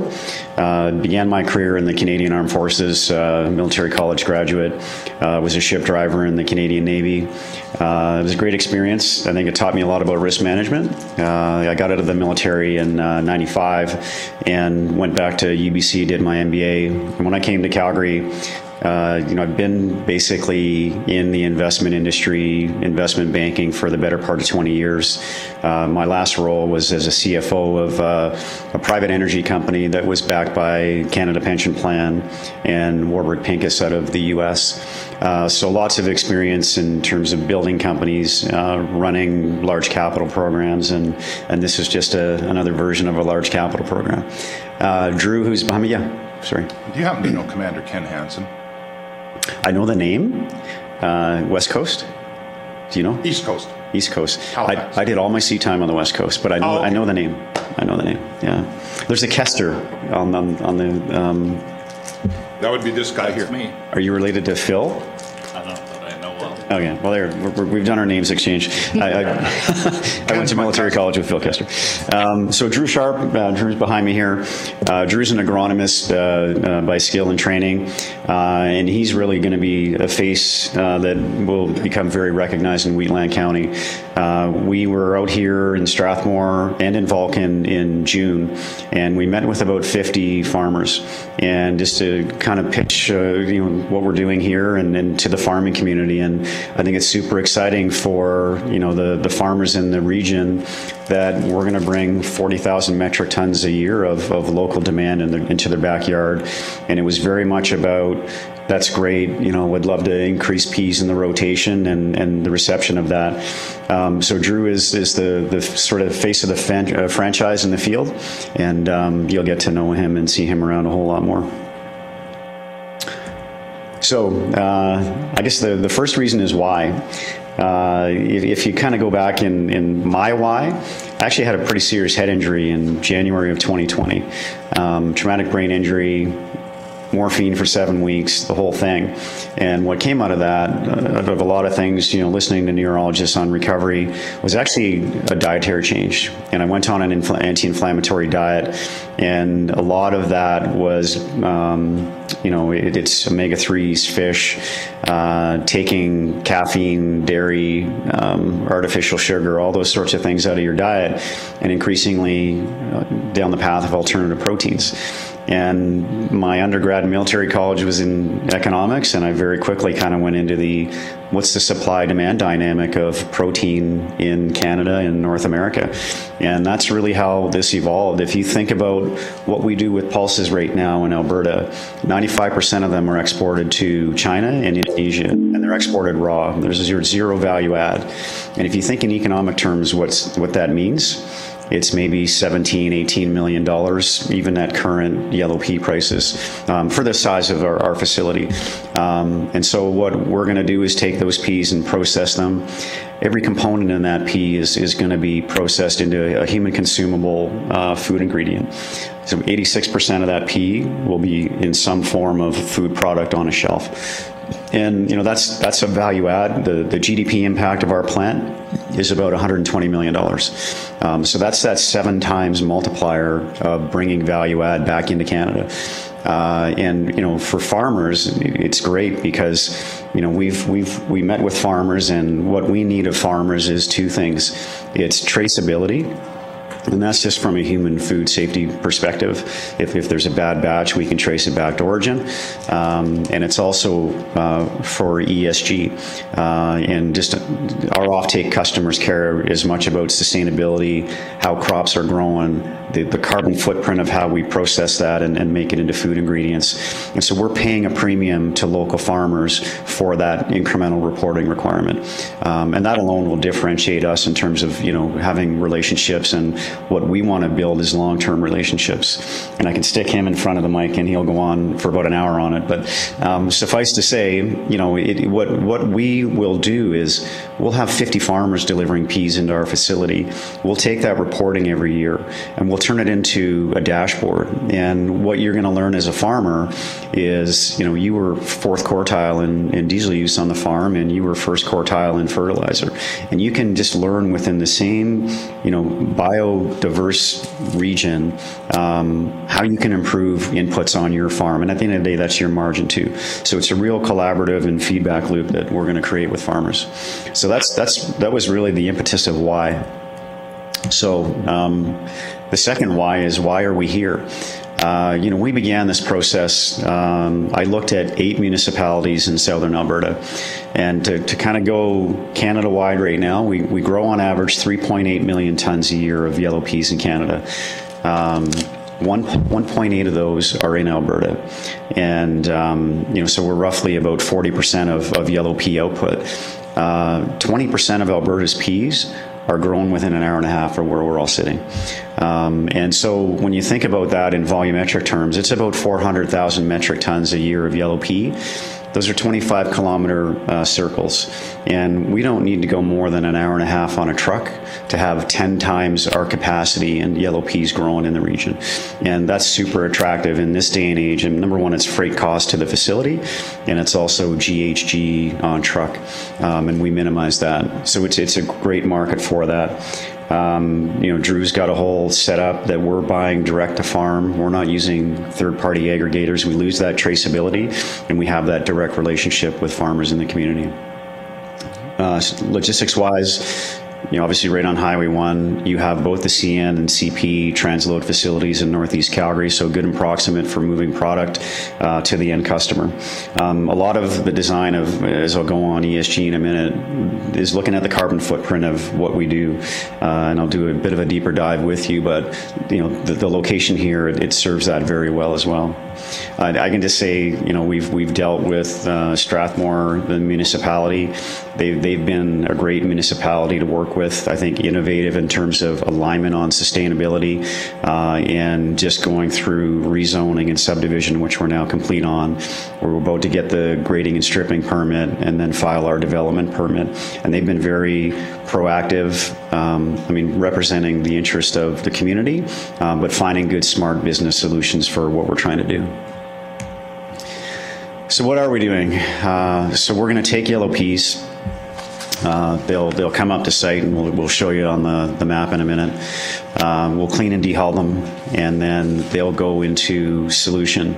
The technology we're using, if you kind of range out a bit for a minute, there's only 3 other wet fractionation companies in North America. There's Purus in Minnesota, Wisconsin. There's Riquette, it's the big facility in Portage la Prairie, and there's Merritt in Winnipeg. And collectively, that's about 345,000 metric tons a year of yellow pea processing that's done in North America. That's it. And so this 40,000 will be that first increment. It'll be the first one in Alberta. So where I want to go with those other 3 players is technology differentiation. One of the biggest challenges with yellow pea is the bitterness, the astringency, and color. And so part of the technology that we've married up with is it's a Copenhagen company. Essentially what we do is this first pH adjustment using a food grade product, and it removes the non-nutritional components of the pea, the saponins and phenolics. And those are what really cause that bitterness and astringent flavoring. If they're left in, then they oxidize further down the process, and that protein powder turns yellow, and it becomes really difficult for that offtake customer. Think of your now there is just outright pea protein milk, but you can take a soy milk and add a protein additive being pea, and if it's got that yellow hue to it, it's real tough to put in white milk. And so what we have is this white protein. There's two proteins in a pea. There's a globulin, that's your meat alternative protein, and there's an albumin, and that's your dairy alternative. And we'll come to those in a minute, but it's white. You don't have to use masking agents. You don't have to try to do ongoing processing as the consumer packaged goods company when you receive it. It's ready to put into food formulations. Part two is protein extraction. I just mentioned the two protein fractions in a pea. It's about 70-30 globulin albumin. Most of the technology that's installed in North America right now, it has one-phase protein recovery. So they're getting the bulk of the globulin protein. It's just a bigger particle size, and that's what they're extracting. We're putting in a second-phase ultrafiltration unit that recovers that albumin, smaller molecule protein. And so we're going to get 90% of the protein out of that pea. And it's important because, number one, that globulin is the meat alternative protein. By getting the soluble albumin protein, our addressable market is dairy and meat, and that's differentiating. So we can go the spectrum from the Beyond Meat burger to your Daiya products that you can buy off the shelf at Safeway or Co-op. Those are the two distinctive features of the technology. And we will recover. I'll come into the products and what that we're going to produce. So just let me leave that for a moment. So back to sustainability, we're well into phase 2 engineering now. The phase 1 engineering, we did a life cycle assessment of carbon footprint, and right from farmer field, that's not true, from the production of fertilizer through the farmer field to our plant to the truck taking it to the end consumer, that life cycle assessment. And about 20% of those GHGs are upstream of our plant. So the actual production of nitrogen, the use of nitrogen on farm, and then for us. And we'd have a whole different debate about, absolute 30% emissions reduction in ag, and which I'm sure you're all aware of out here. I think what we're doing is a real smart, science-based, practical way to work with farmers to be more efficient and reduce on-farm GHG. But what we've taken is a template to draw the fence around our facility and make it net zero. And so the biggest thing that we're doing is we're going to run this on solar power. And we've got 3 different solar third-party providers that we're negotiating a 15-year power purchase arrangement. There's waste heat recapture on the wet processing side. There's dry air recirculation on the dry side. It knocks our nat gas consumption down by 20%. And I mentioned 86% of what we produce will be human consumable. There's this last bit, we call it a residual, and it's a fertilizer residual. And where we're seeing a market for that is in biogas production. It's too small to run our plant on biogas, but we've got third-party biogas things happening in the region, and we will sell that. It's not a big value driver for us, but we'll take the GHG credits for it. And so methodically, if you sort of took the approach, we're going to build a dumb plant, and that dumb plant is agnostic to carbon emissions. We would put out just under 70,000 tons a year of GHGs. And by methodically walking down to get to zero is what we've done. That's the pedigree that we're building here. It is a first for wet fractionation in North America. And what we want to do, you can go in the store now, and the 2 products that you'll see from Nestle and from Maple Leaf Foods, the McCain brand, they've got a carbon zero label on some of their foods now. And that's where the world's going. And this will be the first facility that we can provide our product, and it'll allow them to have sustainably processed food on their labeling. Part 2 is water. And I'll use briquette in Portage, and whether you've heard this story or not, it's a great way to frame it. So there are 125,000 metric tons a year. This is super water intensive, like it's 10 tons of water per ton of pea you're going to process. And so without any sort of water recycling efficiency, that's a ton of water demand against domestic consumption, against use in agriculture. And, you know, Briquette, when they designed the plant, they were just full pull and full push. And when I mean full push, that effluent stream is fully going. You'll consume about 10% of your water in process, but the balance is effluent going back on Portage La Prairie. And they have overwhelmed the municipal water system. And there's been a lot of backhaul, a lot of investment where Briquette's now doing about 30% water recycling. So what we've built into the design of our facility is a reverse osmosis water system, and we will recycle 70% of our water, and that'll be the benchmark for water recycling. And so between 70% recycling, consume 10% during production, only 20% will get sent back on the Strathmore system. And I think directionally our effluent's going to take effluent as a whole processing through Strathmore from 4 to 5.5% of their capacity, and there's something like 15% of their capacity that remains open. So that's the full environmental pedigree of what we're going to build here. And you know, I think a lot of these, the ESG pedigree, we call it a comparative advantage. We're going to see eco-labeling on food in North America in the next 5 years. It's already happening. It's happening sooner in Europe. This plant protein industry is far more developed overseas than it is here, but it's coming. So to the facility itself, that's the 15-acre plot plan that we have, where we're moving through the process to close with Western Irrigation District. If you know the WID building, just go 500 yards, and that's the north end of our property line. And what I want to point out on here, and I don't know if you can see my mouse moving or not, but on your map, on the 15-acre plot, there's the dark gray area of the building, and then there's the white dotted lines, just sort of, I don't think my mouse is on there, but it's the hash marks in the blow up in here. The whole point of what I'm trying to get at, we're building a 40,000 metric ton facility. We've pre-designed the plot plan to double that plant to 80,000. And back to the 400,000 tons a year grown around here, our catchment area cover would go from 10 times to 5 times if we double that capacity. But just flow-wise from east to west in the building, you know, trucks will come up on the east side, the right-hand side on your page. We'll stick a hose in that truck. That'll get vacuum pumped up to a quick evaluation office near the garage, the receipt point. We'll test them, you know, get the okay. They'll come and drop the peas, put them into storage.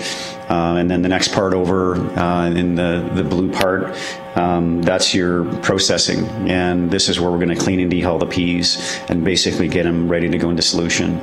The sort of next brown area is the wet processing area. This is where those peas will go into solution, remove the non-nutritional components, and then we will do pH adjustment and temperature to solubilize that pea, and it becomes a slurry. Oops, it becomes a slurry. And that slurry, the next steps are simply your water filtration, and then you're separating by molecule size to get your starch fraction, your fiber fraction, and your proteins. And of course, the protein is two-phase in our plant. And then you step over into this next area. You've got your fiber and starch dryers. I'll show you height-wise in a moment. The big protein dryers are next, and then packaging in the warehouse on the left. All the utilities that support the operations are at the south end of the building. This is, call it an automation-rich plant. There's over 6,000 input-output points that are in here, and the idea is that we'll measure all those inputs and outputs and get to a point where there's going to be 20 that drive the efficiency of the plant, and they drive the optimal functionality of the proteins coming out of it. And that's where you morph into machine learning, and machine learning has 15 or 20 inputs continuously coming, and one of those deviates from history. And your process engineers are as much process engineers as they are data engineers, and they see that anomaly, and then they can go and correct that anomaly. And that's how you get to that optimal, efficient operation of a plant. So I think what's really cool is this plant is built in a 3D model, and we could pull it up in here. You can haul the walls off, you can haul each floor off, and you can follow a yellow pea, a single yellow pea all through the whole thing. And really what that allows us to do is fully map out the design and process in 3D. And by the time we're done, it is fully done. And that was not done in the execution of those projects in Manitoba. Created a lot of startup risk for both of them. And when you find those conflicts and fully map them out, and it is all about just minimizing execution and startup risk. So this, for context, if on the left-hand side of your page, you're driving north on 817, that's the view you'll have at the back of the plant. And if you're looking from Highway 1, that's what it's going to look like. So you see the storage receipt, or the feedstock receiving point on the left side of the page, storage, and then wet process. The dryers, these are massive. At some point, you're going to see parts of the dryers on a truck, going through Strathmore. That's 10 stories high. And they're tall and then cylindrical, and these are flash dryers. It's just flashing, particles of wet protein and putting the right amount of temperature and time exposure to that heat. Too much exposure to those protein molecules will denature them, and they're not effective for use in food applications. But that's really the pedigree of it. On the trees on the right-hand side are blocking a lab, and that lab is an R&D lab. And so when you think about staffing, and I'll come to all that in a minute, we're going to employ 66 people in this plant. We're going to have a whole spectrum of qualified top-end engineers, plant managers, to just processing people on the line, so to speak, but then food biochemistry specialists. And Laura Laval, our head of biochemistry, she'll run that. But it's all about doing, with Drew on feedstock R&D, what's the optimal variety of pea that gets you the best protein functionality, yield, and sensory attributes. That's really what we're trying to formulate and create. But we'll have that staff in that lab. It's as much about doing pea research as it is optimizing the chemical process, but also applying our end product in food formulations. So just quickly, 40,000 metric tons come in.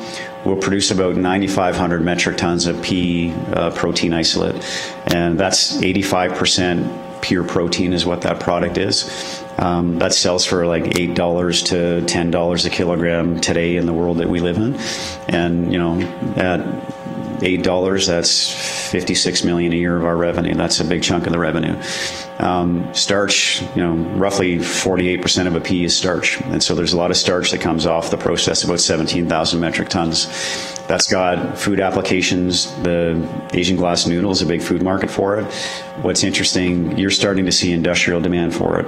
And, from the traditional starches that are using corn, there's a 300 million pound shortage for starch in the pulp and paper industry next year. And you're starting to see that demand. It's probably 25 cents lower a kilogram, but on a $1.25 market for starch. But that's the diversity of market that it'll have. And then the fibers, 3,200 tons a year, and then the pea hull fiber. We were originally talking about burning the pea hulls for biogas. And then we did a little more R&D. It's a food-grade product, and the high-growth market here is baby formula, nutraceuticals. Think about Metamucil, and that's a $5 market. That was $20 million of revenue for another $5 million of capital investment. And so we've obviously integrated that into the design of the processing facility. But that's your 86% of the volume of a pea turning into food-grade product. Just real quick, what does this get used in? I think this is a cool part for local farmers because they can have now identity with where their crop's going. Whether it's in alternative red meat applications, and it's had high growth. I'd say it's a high single-digit growth market now. Where the market is just starting to take off is white meat alternatives, the fish and chicken, and the dairy alternatives. And as I said, with both of those protein fraction recoveries, we can address both of those markets. And then I sort of touched on that already, the starch and fiber. So to leave it with you, you know, when you think about the world we live in, and, you know, not to get too political with, you know, the federal government and absolute emission reductions and everything, but the message that we're really trying to convey to everybody, the stakeholders aren't just shareholders, they're lenders, they're communities, they're farmers. We're going to make a 225, I'll say, to a $250 million investment. We've added scope since we, you know, first announced this project back in May. That's the level of investment it's going to have. It's going to have a peak of 350 laborers on that site when we're building it. It's a 22-month build that, you know, we hope to kick off in the first quarter of next year. 80 full-time staff, 66 are at the facility, and the balance in Calgary. It's $120 million to Alberta GDP. The 66 staff is $7 million of direct employment income in Strathmore, Wheatland County. That's really the economic impact of what we do. And if we take this plant to 80,000, a lot of the design that we've done is you know, you're investing for that growth. So it's less than a half cycle investment to double the plant. And when we do that, it's a plant that's going to employ over 100 people, do $250 million a year in revenue, and really become what this is about, is creating an agribusiness hub in Strathmore and Wheatland County. And so marry that up with the ESG pedigree. And what I think this reinforces, and the message that we have back to the federal government, is that you can create 120 million of GDP, and you can do it with a zero carbon footprint. And I think we need government. You think about the world we live in today, it's energy and food security. I grew up in the energy space, and you know, this morphed into the food space. Like, Canada is a resource endowed country, and those are two of our biggest resources. And we need to address more than simply the environmental at the federal level. There's a social obligation we have on energy and food security right now, and you're living that. We live it in the first world with, you know, food inflation down the street over there. In the third world, it's poverty, and we're exacerbating that. And lastly is just social purpose. That is social purpose. And so when you think about ESG, it's environmental, it's socioeconomic, and it's governance. And taking all that together is what we're going to build here. And that's really what's unique about the project and about the team that we have that's going to do it. So that's all I have for you, and I appreciate the invite and the opportunity to educate you a little bit about what we're doing, and happy to take questions. Well, thank you very much. That was quite informative. I'll just go around the table to see if, Glenn, do you have a question? GMOs. Haven't heard much on the news the last year or so about GMOs, but a couple of years ago it was hot, and now it's sustainable, and it's any, I'm not that familiar with these. Are they GMO? They're non-GMO, non-allergenic, gluten-free, and we have actually, you're going to have wheat in the rotation around here, and we just have controls and sorters at the front end that gets any sort of traceability of wheat and gluten out of the stream before it goes into processing. But you are starting to see some genetically modified research even being done at the U of C here, that as long as you don't change the genetic characteristic and makeup of the pea, you can still classify as non-GMO. That's fairly new in terms of federal direction and where we're going on that. I don't know if you have anything to add. Yeah. Just step up to the mic, please, if you want to talk.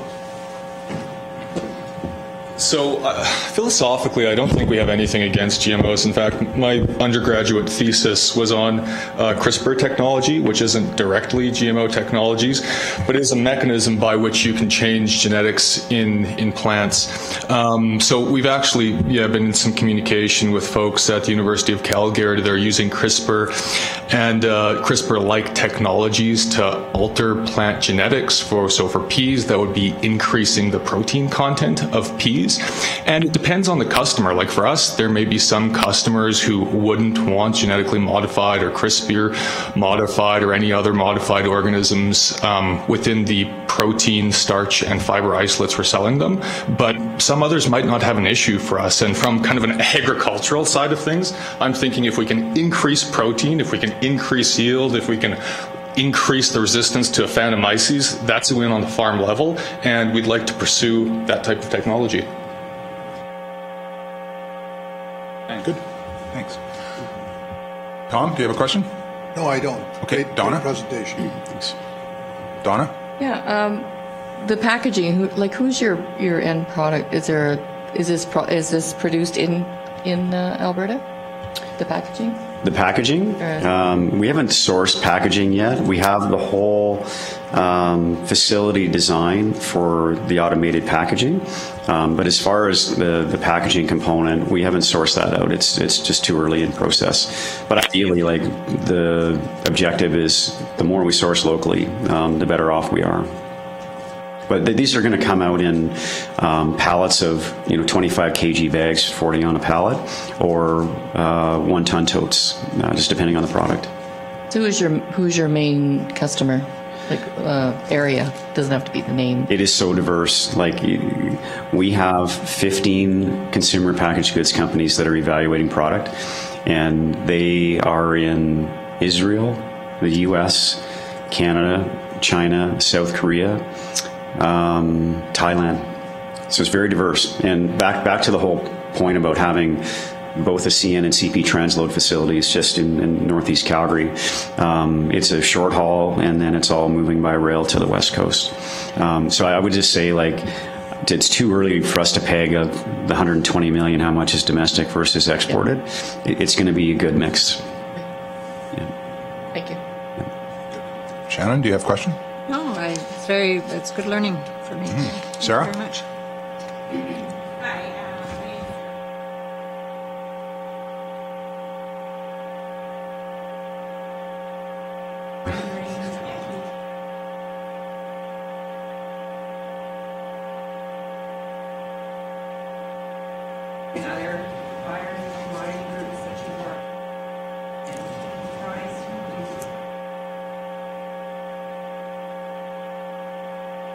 Yeah, go for it. Yeah. Okay, so we've talked about this around the office, and in the traceability components that we're going to be asking for information from farmers, a lot of that's going to overlap with the environmental farm plans. So we might decide to go down that route, but ultimately we don't want any paper requirements to become cumbersome to the farmers, and we need to consider what our end use customers want in terms of traceability, on-farm traceability metrics. To date, I haven't seen many farmers who are looking exactly for the environmental farm plan. However, I do know that I worked at RAR Malting for a number of years. I know that through RAR, the environmental farm plan can translate to an SAI certification of bronze just by having the basic environmental farm plan done.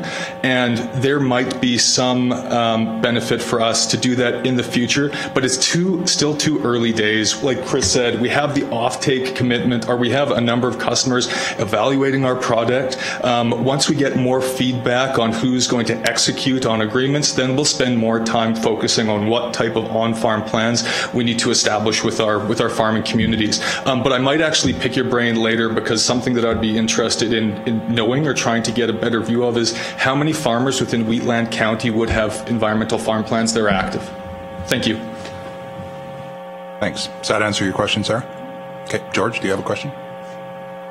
You're good? Okay, well, I asked you if you had a question. Sorry, George, I couldn't resist. Russ? Sandra? Yeah, I guess this is more, for Strathmore because you're in Strathmore, but just location and access, I know where you are, but upgrading those roads for trucks coming in and stuff like that. I know it's sort of a industrial area, but the area there right now I don't know how much more access or more trucks would be coming in there and stuff and going out. Yeah. And also your water, like is they going to have to upgrade their water to get your water and the wastewater? Yeah, so on the water, no, it fits within the existing infrastructure. With respect to traffic, we've actually filed a formal traffic assessment with the provincial government, and that's actually gone through to Strathmore as part of our rezoning and subdivision, and ultimately part of the development plan. And part of that is upgrading Orchard Way, which is the access point coming into our property. Otherwise, the truck traffic, it's 12 to 15 trucks a day of sort of incremental volume, and they're very specific on P delivery and then offtake coming out the other side. It's all been incorporated in terms of the filing with the community. I do have a question, sorry, about the reporting from farmers. So what kind of data are you looking to? You had mentioned fuel use and fertilizer use. Is there... fuel, fertilizer, water, primarily. Any others? Yeah. Sorry. The data that we're looking for, I don't think it's going to be overly cumbersome. And I think I saw on your last name, Laprise Enterprises? Laprise Farms. So I think you've actually done some business with RAR in the past. Yeah. So the traceability data that we are looking for wouldn't be significantly different from what you'd see with RAR or other end-use processors.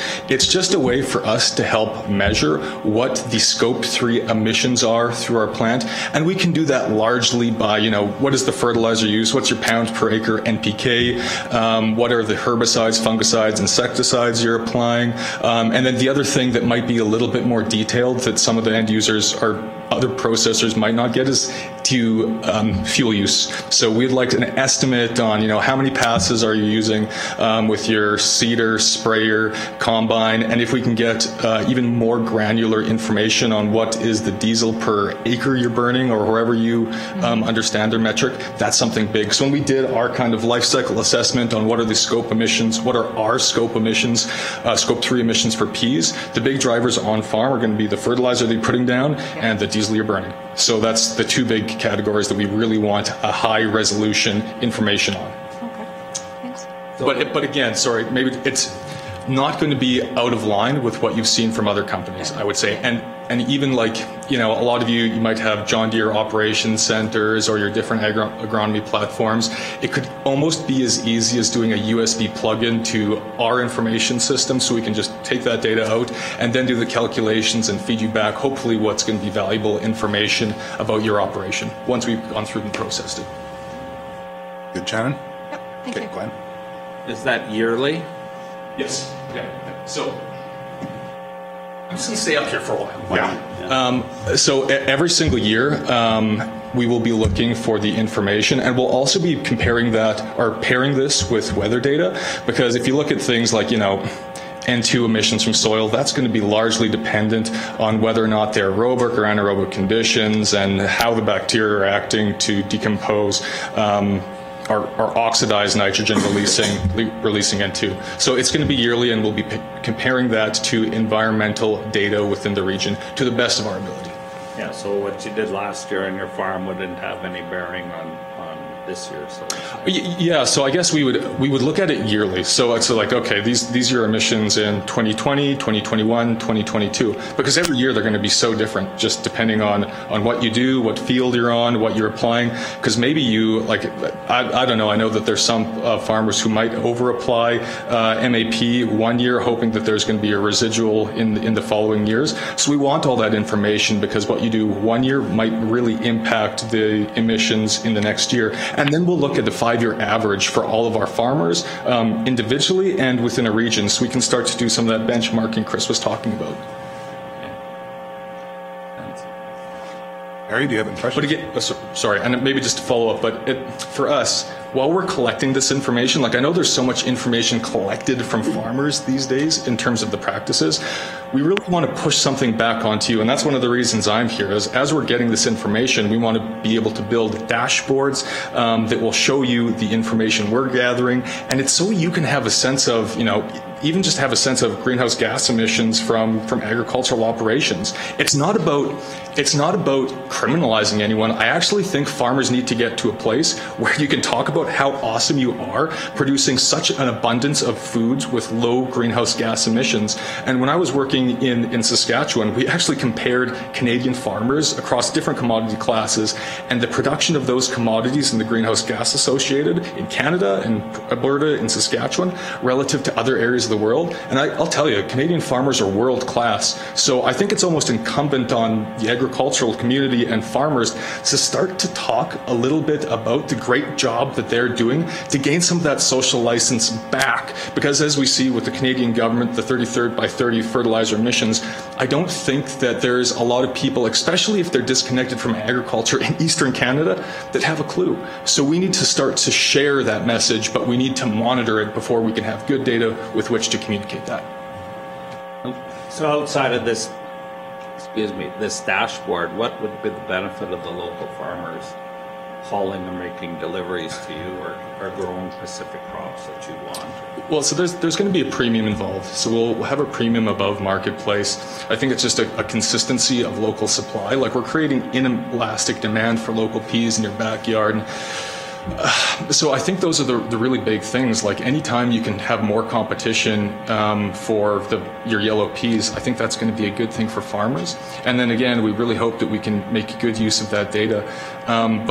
So Chris was talking about the 6,000 data points that are going to be in our facility. Well, that's capturing information about the functionality of different pea varieties. So a part of this and part of what we're going to do is actually try and find what are the best peas for processing, and then also share that back. Like, are there agronomical differences that allow you to have better functionality, a better return, and can we give that information back to you, and not just to farmers, but also to the breeding community, because this is cutting edge. Like when you deliver your yellow peas right now to an elevator, they don't even give you the protein content, that information. But for us, we're going to have that, we're going to feed that back to you, and then we're going to try and feed that information about what qualities are best in pea back to the breeder community, so that Canada can become a place that actually selects for varietal traits that end users are going to want. And it's all part of this just developing ecosystem. And I compare it very much to the malting world. Like Canada has specific varieties of malt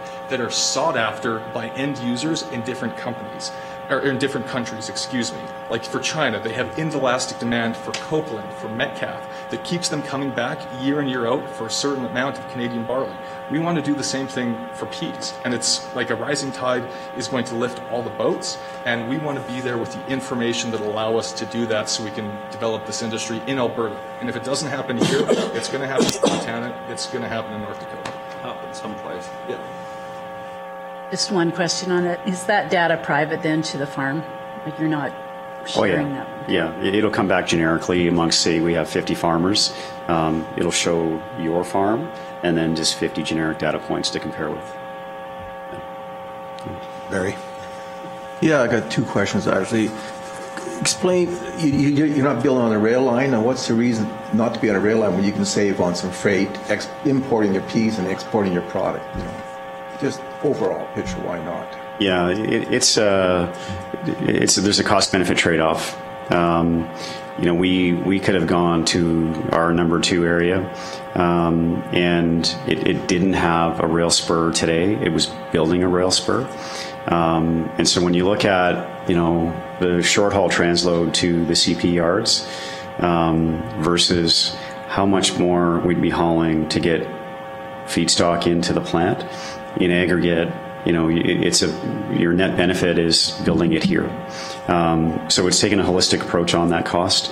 The fact that we're going to short haul that far, it still is economically superior, and it's GHG superior as well. Yeah. And the second part, you don't use green peas at all. There's no plan to use green at all. It doesn't fit the program at all. Yellow pea, yeah.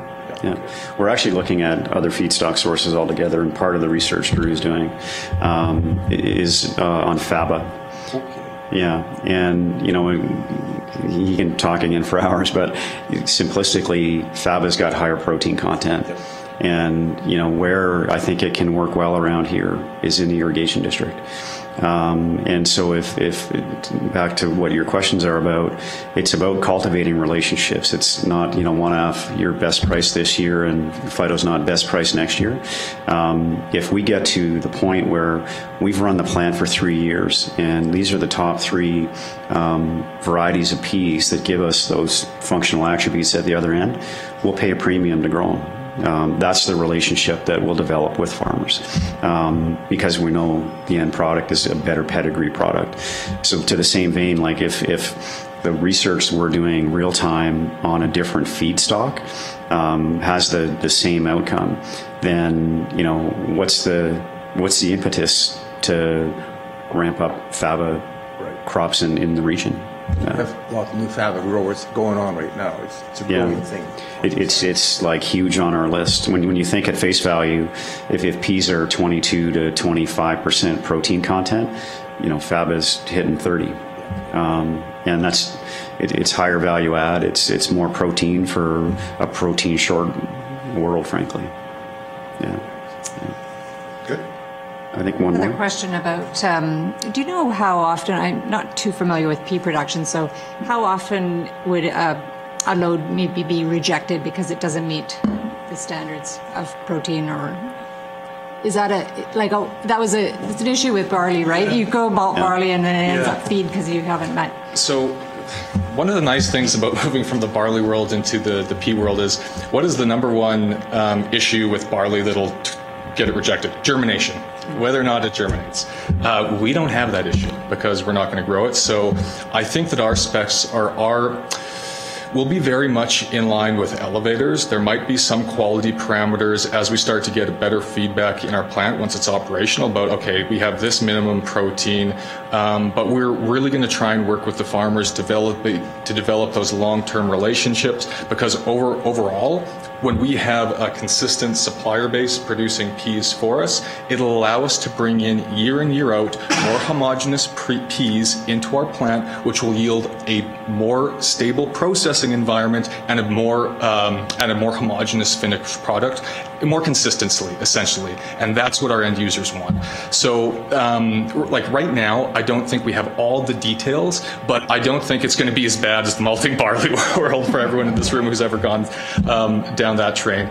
And I think one of the things we've actually been having conversations about is like, okay, well, what's your tolerance for splits? Because we just kind of fractionate it anyway. But again, I think it's going to be something that's going to be in line with the elevator world, because we're going to have to do the same front end cleaning and sorting that would be kind of like dockage and waste in our plant as would be the case with elevators. So I'm going to say very similar right now, and then as we do more, as we get underway, we'll have a better idea about what the parameters are going to be for acceptance and rejection. And you're thinking 50 farmers, how is that just you're going to first one in is, or that's roughly the number we have in mind. I mean, it could be more, it could be less, and so we'll see. Yeah. And then maybe I'll make a joke about your last comment, because I can't help myself. But before you sign the contract, the acceptance percentage that I tell you is going to be way higher than after you sign the contract for delivery of feed. That's always the case. But yeah, just teasing. Yeah. Question in the back.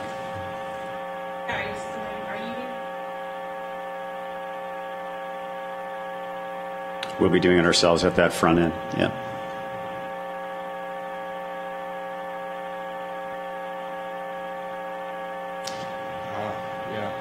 Sorry, I didn't even hear the question.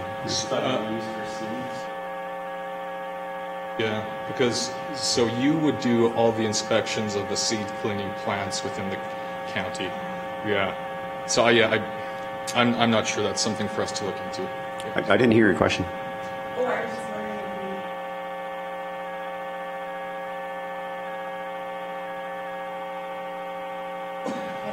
Yeah. Yeah. Yeah. Okay. I think that would be fair, right, Russ? Yeah.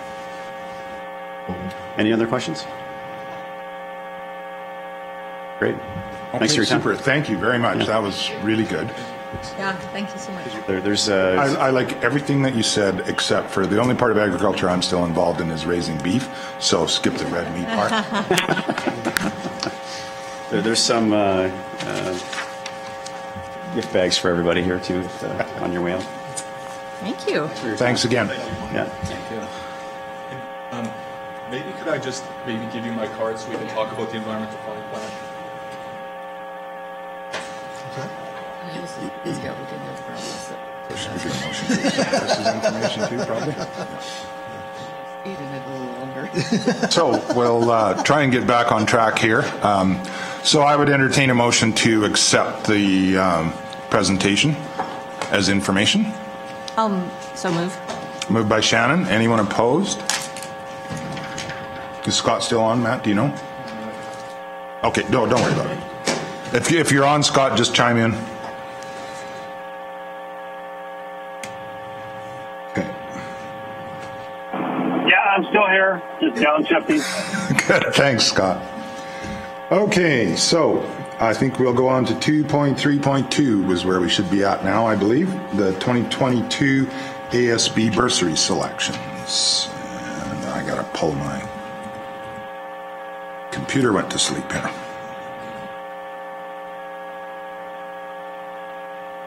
I'll speak to this one. So I recognize the board through the chairman, and good morning. So the ASB committee had met previously. The committee has decided to put forward to spend the full amount of the $6,000. They're broken down into 2 awards for $1,500 and the rest for $3,000, 3 at $1,000 each for the total. And all the candidates seem to fit within our matrix. And we had talked about providing a matrix in the future, but we can discuss that or not later. I would. Do you guys have any questions for me about that? Do we want to talk about the matrix, or are we good? Well, maybe I'll just bring it up real quickly then. Yeah, I think it might not be a bad idea, George. One of the problems with the rules for the bursary was a little ambiguous. It said within the boundary of Wheatland County.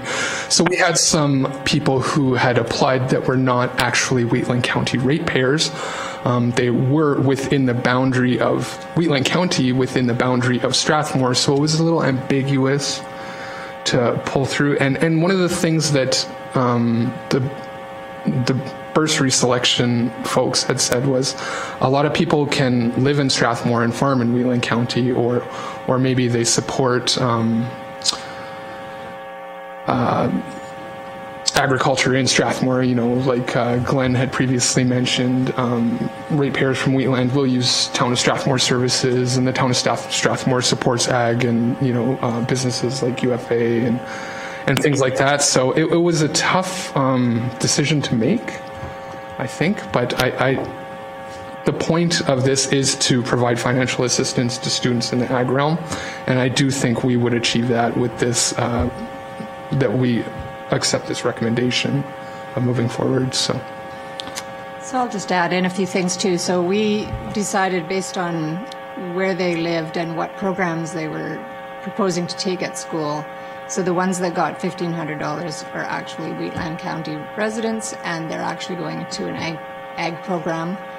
And the ones with 1,000 were either they lived in Strathmore, or their programming wasn't necessarily ag related. One was going into engineering, and he made he made a little bit of a argument that it was an ag. It could be considered ag, that anything mechanical is really helping the ag industry. So it was a good try. But so that's how we weighted some over others. So that's why 2 of them got, we're proposing 1,500, and 3 we were proposing 1,000. So it's a matter of looking, if we had this matrix, it would be, are you a Wheatland County ratepayer? Is your program actually, ag program? And, we could add some other things as they come up, but those were few of the considerations we had this year. Any other comments or questions? Scott, how about you?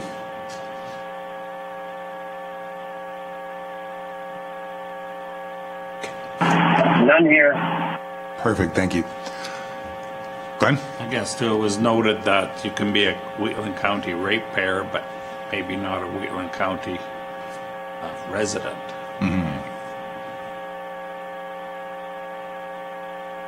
Maybe I can just add one more thing. Instead of the matrix, the board does have the discretion to determine who will receive the bursary and what amount as well, so a matrix may not be necessary. Yeah, I think it's kind of a guideline, not necessarily a rule to follow. Fair enough, I think yeah. there is, merit in having flexibility. Yeah. How many people applied? Yeah, all, Five it of was them. Yeah, that was everybody that That applied. was everybody, will yeah. receive something. Yeah. Any other questions or comments? If not, I would look to a motion. I'll move that the board accept the recommendations of the ASB Bursary and Environmental Stewardship Awards Committee. Thank you. We have a motion on the floor. Any further discussion? Anyone opposed? Motion is carried. All right. South Region Ag Service Board Conference. Who wants to chat about that one? George? I think I saw your hand up. Yes, thank you. So the South Region Conference will be held in the Crow's Nest Pass at the Golf Club. That will be October 18th. So if we can have people let me know who would like to attend as soon as possible. I think the enrollment... I think it's the 25th, isn't it, George? 18th is the deadline, pardon me. So the 11th is when I would like to be able to have who would like to participate to go forward, so we can plan for that. And of course, we will be bringing our resolution forward. Right. So let's just do it. We can just do a quick show of hands of who wants to go. That work? Oh. No, I mean, the sooner the better, obviously. Yeah, but if we can get that and then follow up with an email or something to Sure, George, so he's got an actual record. Scott, are you planning to attend this?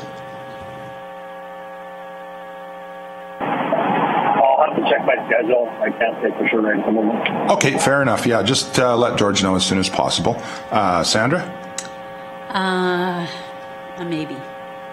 Okay, let George know as soon as possible. Barry? One small. Okay.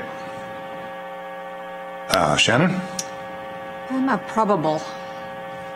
All right, then. This isn't working out nearly as good as I was hoping it would.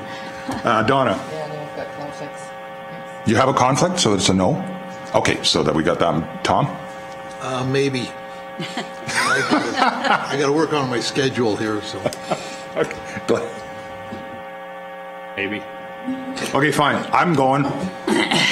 There's one confirmed. Okay, thank you. I think it behooves me to go anyway. All right, well, so everyone else, please let George / Russ or whoever know as soon as you can, please. I'm not trying to cut you out, Russ. I'm just kind of trying to push everything to George. Okay, 2023 meeting dates.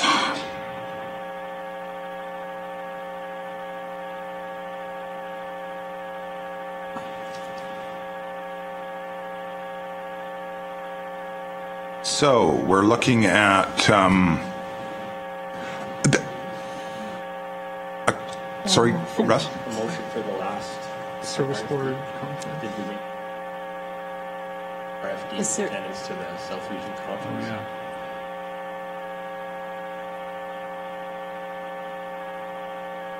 Also move. Okay. Are we Read it. sure?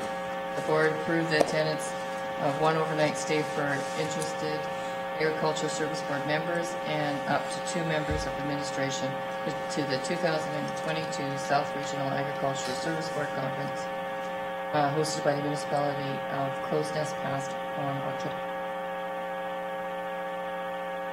Correct. And do we want to add a deadline, or we're good with that? Okay. You need it on the motion, yeah. Yeah. Okay. So we have a motion on the floor. Any further discussion? Anyone opposed? Motion's carried. When we're talking about the dates for next year, my opinion is I think that the Ag Service Board can probably do more than we're doing right now, but if we're going to do that, we would have to meet more often. Is there an appetite to do more, or do we think we're doing good enough? What do you think we could do more of? I'm curious. Okay, I think there's a number of things that we could advocate more into, like even if you look at the 2 presentations we had today, I think there's stuff that we can do more of. There's also, I mean, we really need to start looking at the loss of agricultural land and what we need to do about that. And I'm just wondering if there's an appetite for this board, and if we think that's our responsibility to start looking into things like that.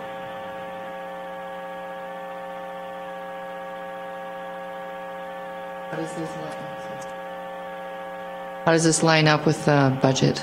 Because of course, if there's more meetings, there's going to be more stuff. Right. And that's why it's nice to have I mean, we're not going to do this overnight, right? But I think it's probably time that we have that discussion as to, where do we want to go. I think if we, what my vision is for this, and this is just mine, so it's whatever the board wants.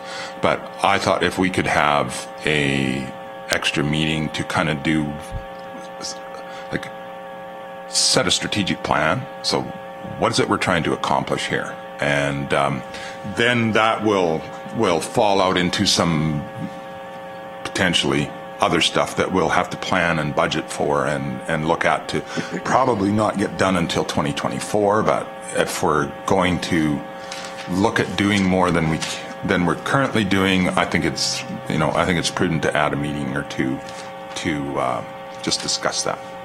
George, did you want to comment on that? Because George and I have had this conversation, as well as Russ and I. Yeah, that'd be fine. I would just say that instead of adding a meeting date, you could potentially extend the 4 meetings longer than just 12 and true enough, correct, yeah. Right? In addition to that, if you would like to bring forward a couple more meetings a year, I could do like a cost analysis for that. And in addition to that, I will be bringing our strategic plan forward to our next ASB meeting in January for review. Right. So we can visit that then as well. Okay.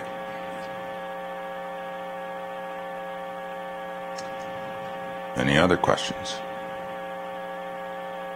So I guess I agree that, that if we wanted to take on more, then to have it on the 4 meetings and just have them longer meetings, that's workable. We're certainly, normally we're here for half a day, and that actually makes good sense, because then it's less travel time for everybody as well. So, so maybe we'll keep the meeting dates where they're at, and we'll have the potential to extend them, and we'll try and let you know ahead of time what we're going to do. And George wants to make one more point. I'd just like to make another comment. If the ag fragmentation is something you'd like to look at a little closer, we could build another committee of that, for that, if that's something. Right, and I'm seeing a nod behind you too, so.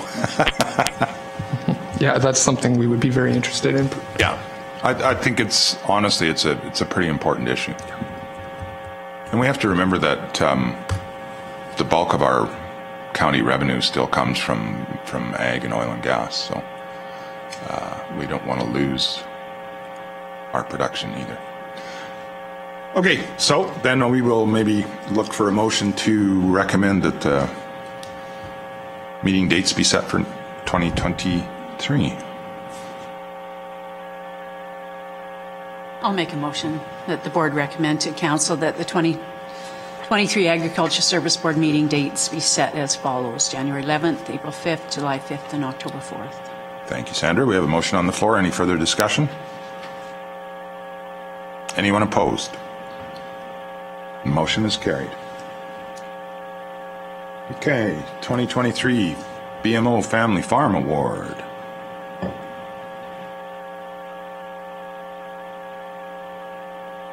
That's pretty, I think is pretty straightforward, or do we need to talk about this? I mean, this is kind of an annual thing that we do, right? So if anyone has nominations that they want to put forward, get them to George, I guess. Now, it's still hard for me not to look straight at Russ, but... Please review the documents provided for your nominations. They are from the previous year, but they are still the rules. Right. Thank you. So unless there's further discussion, I would entertain a motion. I'll move that board members bring forward nominations for the 2023 BMO Bank of Montreal Farm Family Awards to the January 2023 Ag Service Board meeting for consideration of the board. Thanks, Shannon. We have a motion on the floor. Any further discussion? Is anyone opposed? Seeing and hearing none, motion's carried. All right. Did that chair's report ever come through to you guys? It was really messed up. But If there's a paper copy given. okay. So you do have a chair's report somewhere in front of you, or maybe in your package. Any questions on that?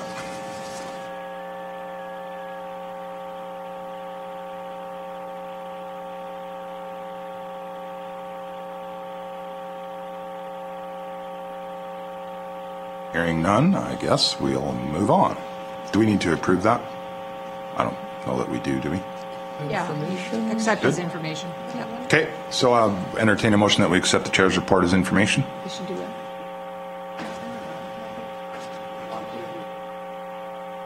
Oh, Scott never received a copy of the report. Scott didn't receive a copy. Verbal read through, or Yeah, we can do that. Scott, do you want us to read the chair's report to you?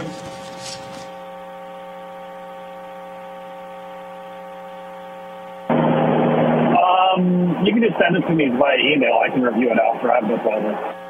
Okay, sounds good. Looking for a motion.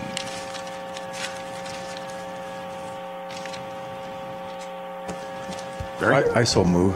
Okay, Barry's moved that we accept the chair's report as information. Yep. Anyone opposed? Seeing and hearing none, motion carried. Okay, so who's doing this one? I love that. Russ just goes. George. Yeah, I won't read through it completely, but we are well on our way from our finishing, or we are not far off of our way of finishing our second cut. We've been using our 15-foot Schulte and swing arm as a trial, a pilot, to see how it works. We've been having some issues with these tiger mowers. I would like to say that the Schultes are slower than the tiger mowers, but the tiger mowers have a 5-foot spread and the Schultes have a 15-foot spread. So we're already getting lots of great feedback from grader operators and other staff regarding the 15-foot cut. They quite like it. I like it myself because it does cut more weeds down as we're through. We'll have to look at our costing for the mowing program if we decide to go forward with this. We have scheduled a day with Brad tomorrow to go take a look at some of these trials we've done. So we can bring that to senior leadership and they can, give us their feedback as well. If I'd be open to any questions. I would just add that I really like the 15-foot. Yeah, I think it's going to be worth the effort. Great. Any other questions? How does it work in the ditches with all these culverts and all that? Is it follow through? That's actually a good point. George? Yes, so there has been a learning opportunity presented. So we've had a couple of, I don't even want to say issues because there was no damage. We've gotten the swing arm stuck in one, but it was quickly rectified with no damage. This is a new operator running it. Generally, it's working just fine. One of the challenges is the steep slopes from some of the old road builds where we can only hang one wing over, but that's still equivalent to what the Tiger mower is doing, right, for the 5-foot. And on a real steep slope, as long as you're cutting off as much as possible, it's the same job, basically. Just it could impede traffic a little more, I suppose, but the cut looks much better too.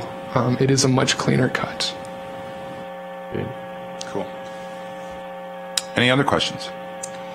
I just was curious about the club route surveys.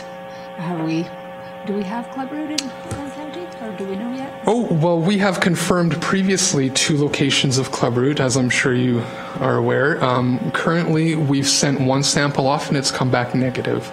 So we're seeing a lot of those, as in previous years, those hybridation root nodules, which could give us a false visual positive. Now, some of us more experienced people who've pulled 100,000 canola plants up could feel the sponginess of it and be able to tell quite easily. We're doing great though. We're going to hit our target this year. So we will have another 100 surveys completed shortly. Great. And last year was 127 completed. Donna? So I see you had 16 inquiries for the Alberta.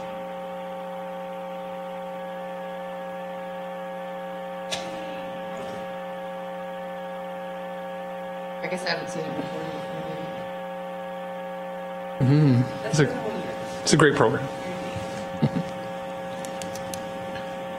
And while we're on that topic, I would like to thank Sarah and everyone else that was involved in that A-list tour that we were on a couple weeks ago. Whenever it was. That was awesome.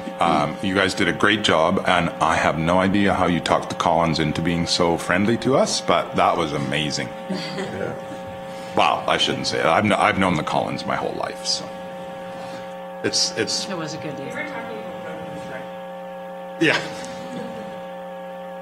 Yeah, anyway, it was a really good tour and really informative.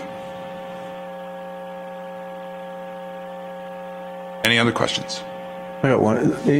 Noxious weeds, was there any new weeds you find in the area, or how was the problems this summer? For new weeds, no. 90% of our issues are 10 species, number 1 species being kochia, non-regulated. Right. We do have a meeting with the Calgary and Area Governmental Weed Committee coming up on November 14th, I believe, and we will be discussing our early detection rapid response guidelines for the group. I'm not sure if you're aware of what Thesium is. That's one they would like to bring forward. It is a non-regulated plant, but the province of Alberta has also just recently sent out a survey matrix to gauge people's opinions of their noxious or prohibited noxious designation. So I participated in that with our new Ag Service Officer last week. We would go through things like Canada thistle. Do you think it should be regulated, non-regulated, prohibited noxious? And so on. There was about 70 plants they put on that, and I submitted my opinions, and that's what they are. It's just opinions for now. So that's based on my personal experience being around Whelan County for the last 9 years, and working in the Southern Rockies for the past 10 as well. So the things I see could be very well different than what the Peace Country is saying. So all those opinions are valid. Unfortunately, when they go for regulation, it'll be province-wide. So right. That's, that's difficult, challenging issues. Thanks. Donna?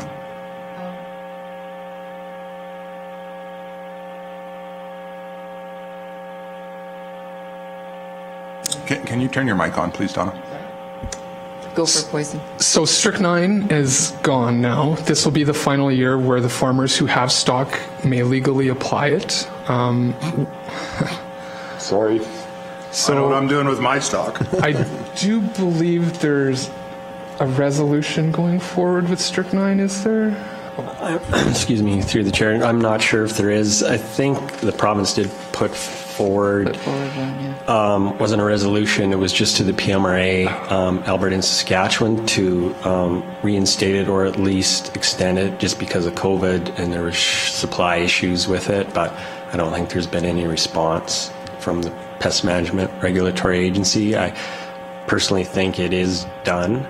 So as far as trying to get it back, it would be through resolutions and lobbying the government again, which has been done in the past. But and when that was done, it started back as emergency registrations for 3 years. But like I said, I kind of suspect this time it might be it for it.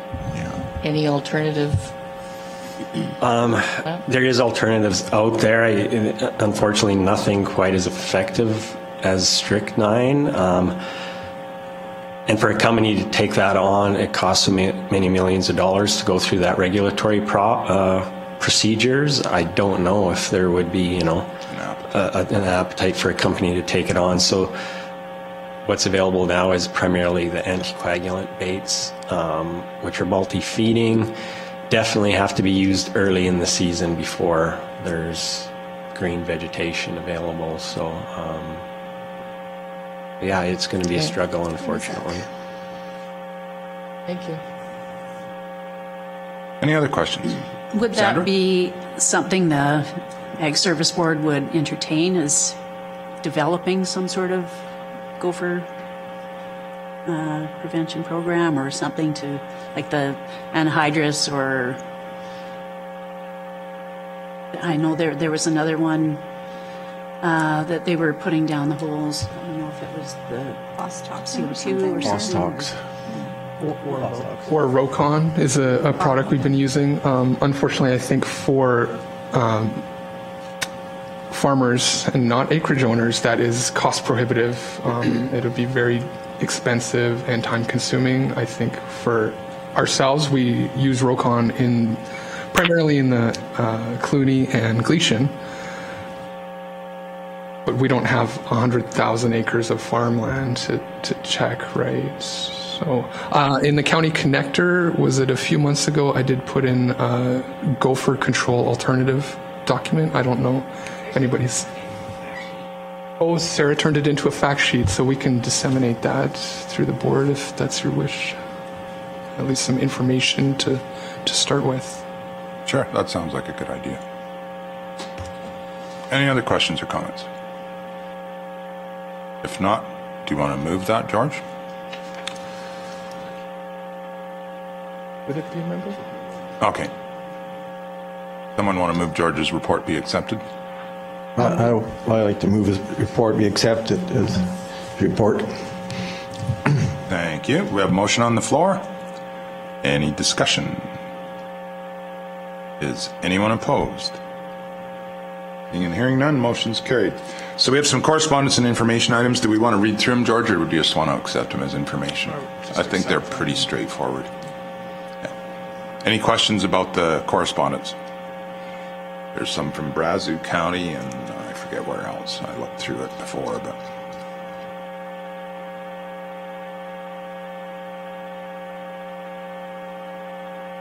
Yeah, that one's not new. I'll move that the board accepts the following items as information as attached to this request for decision as outlined. Thanks, Shannon. So I have a motion on the floor. Any discussion? Is anyone opposed? Motion is carried. And I think now we can entertain a motion for adjournment. Oh, sorry, Russ. Through the chair, just as this is going to be my last meeting, I just wanted to express gratitude to the board. Certainly been a privilege working with everybody over the years, so I'm going to miss it, but it is what it is. So thanks again. I know from a support standpoint, this board, previous boards, I've always gotten support. So thank you. Yeah, and my apologies, Russ. I knew this was your last meeting, and I really don't want to see you go, but thank you so much for everything that you've done for this county. You have been a huge benefit to us. And don't forget us, and enjoy yourself. Here. Here. If I may add one thing. Yes. Through the chair to the board, Russ's retirement party is October 14th at 2 o'clock. At the ECC Center here. So. Okay, October 14th. Put that in your calendar, people. I think there's an after party as well. There is, yeah. What time does that one start? Yeah. Is that the one where we get to cry? And we got a room at Origin. Oh, at Origin, right on. I'd just like to say, over the years, Russ, you've made it easy to support the Ag Service Board. Yes. You've always had my total trust and confidence.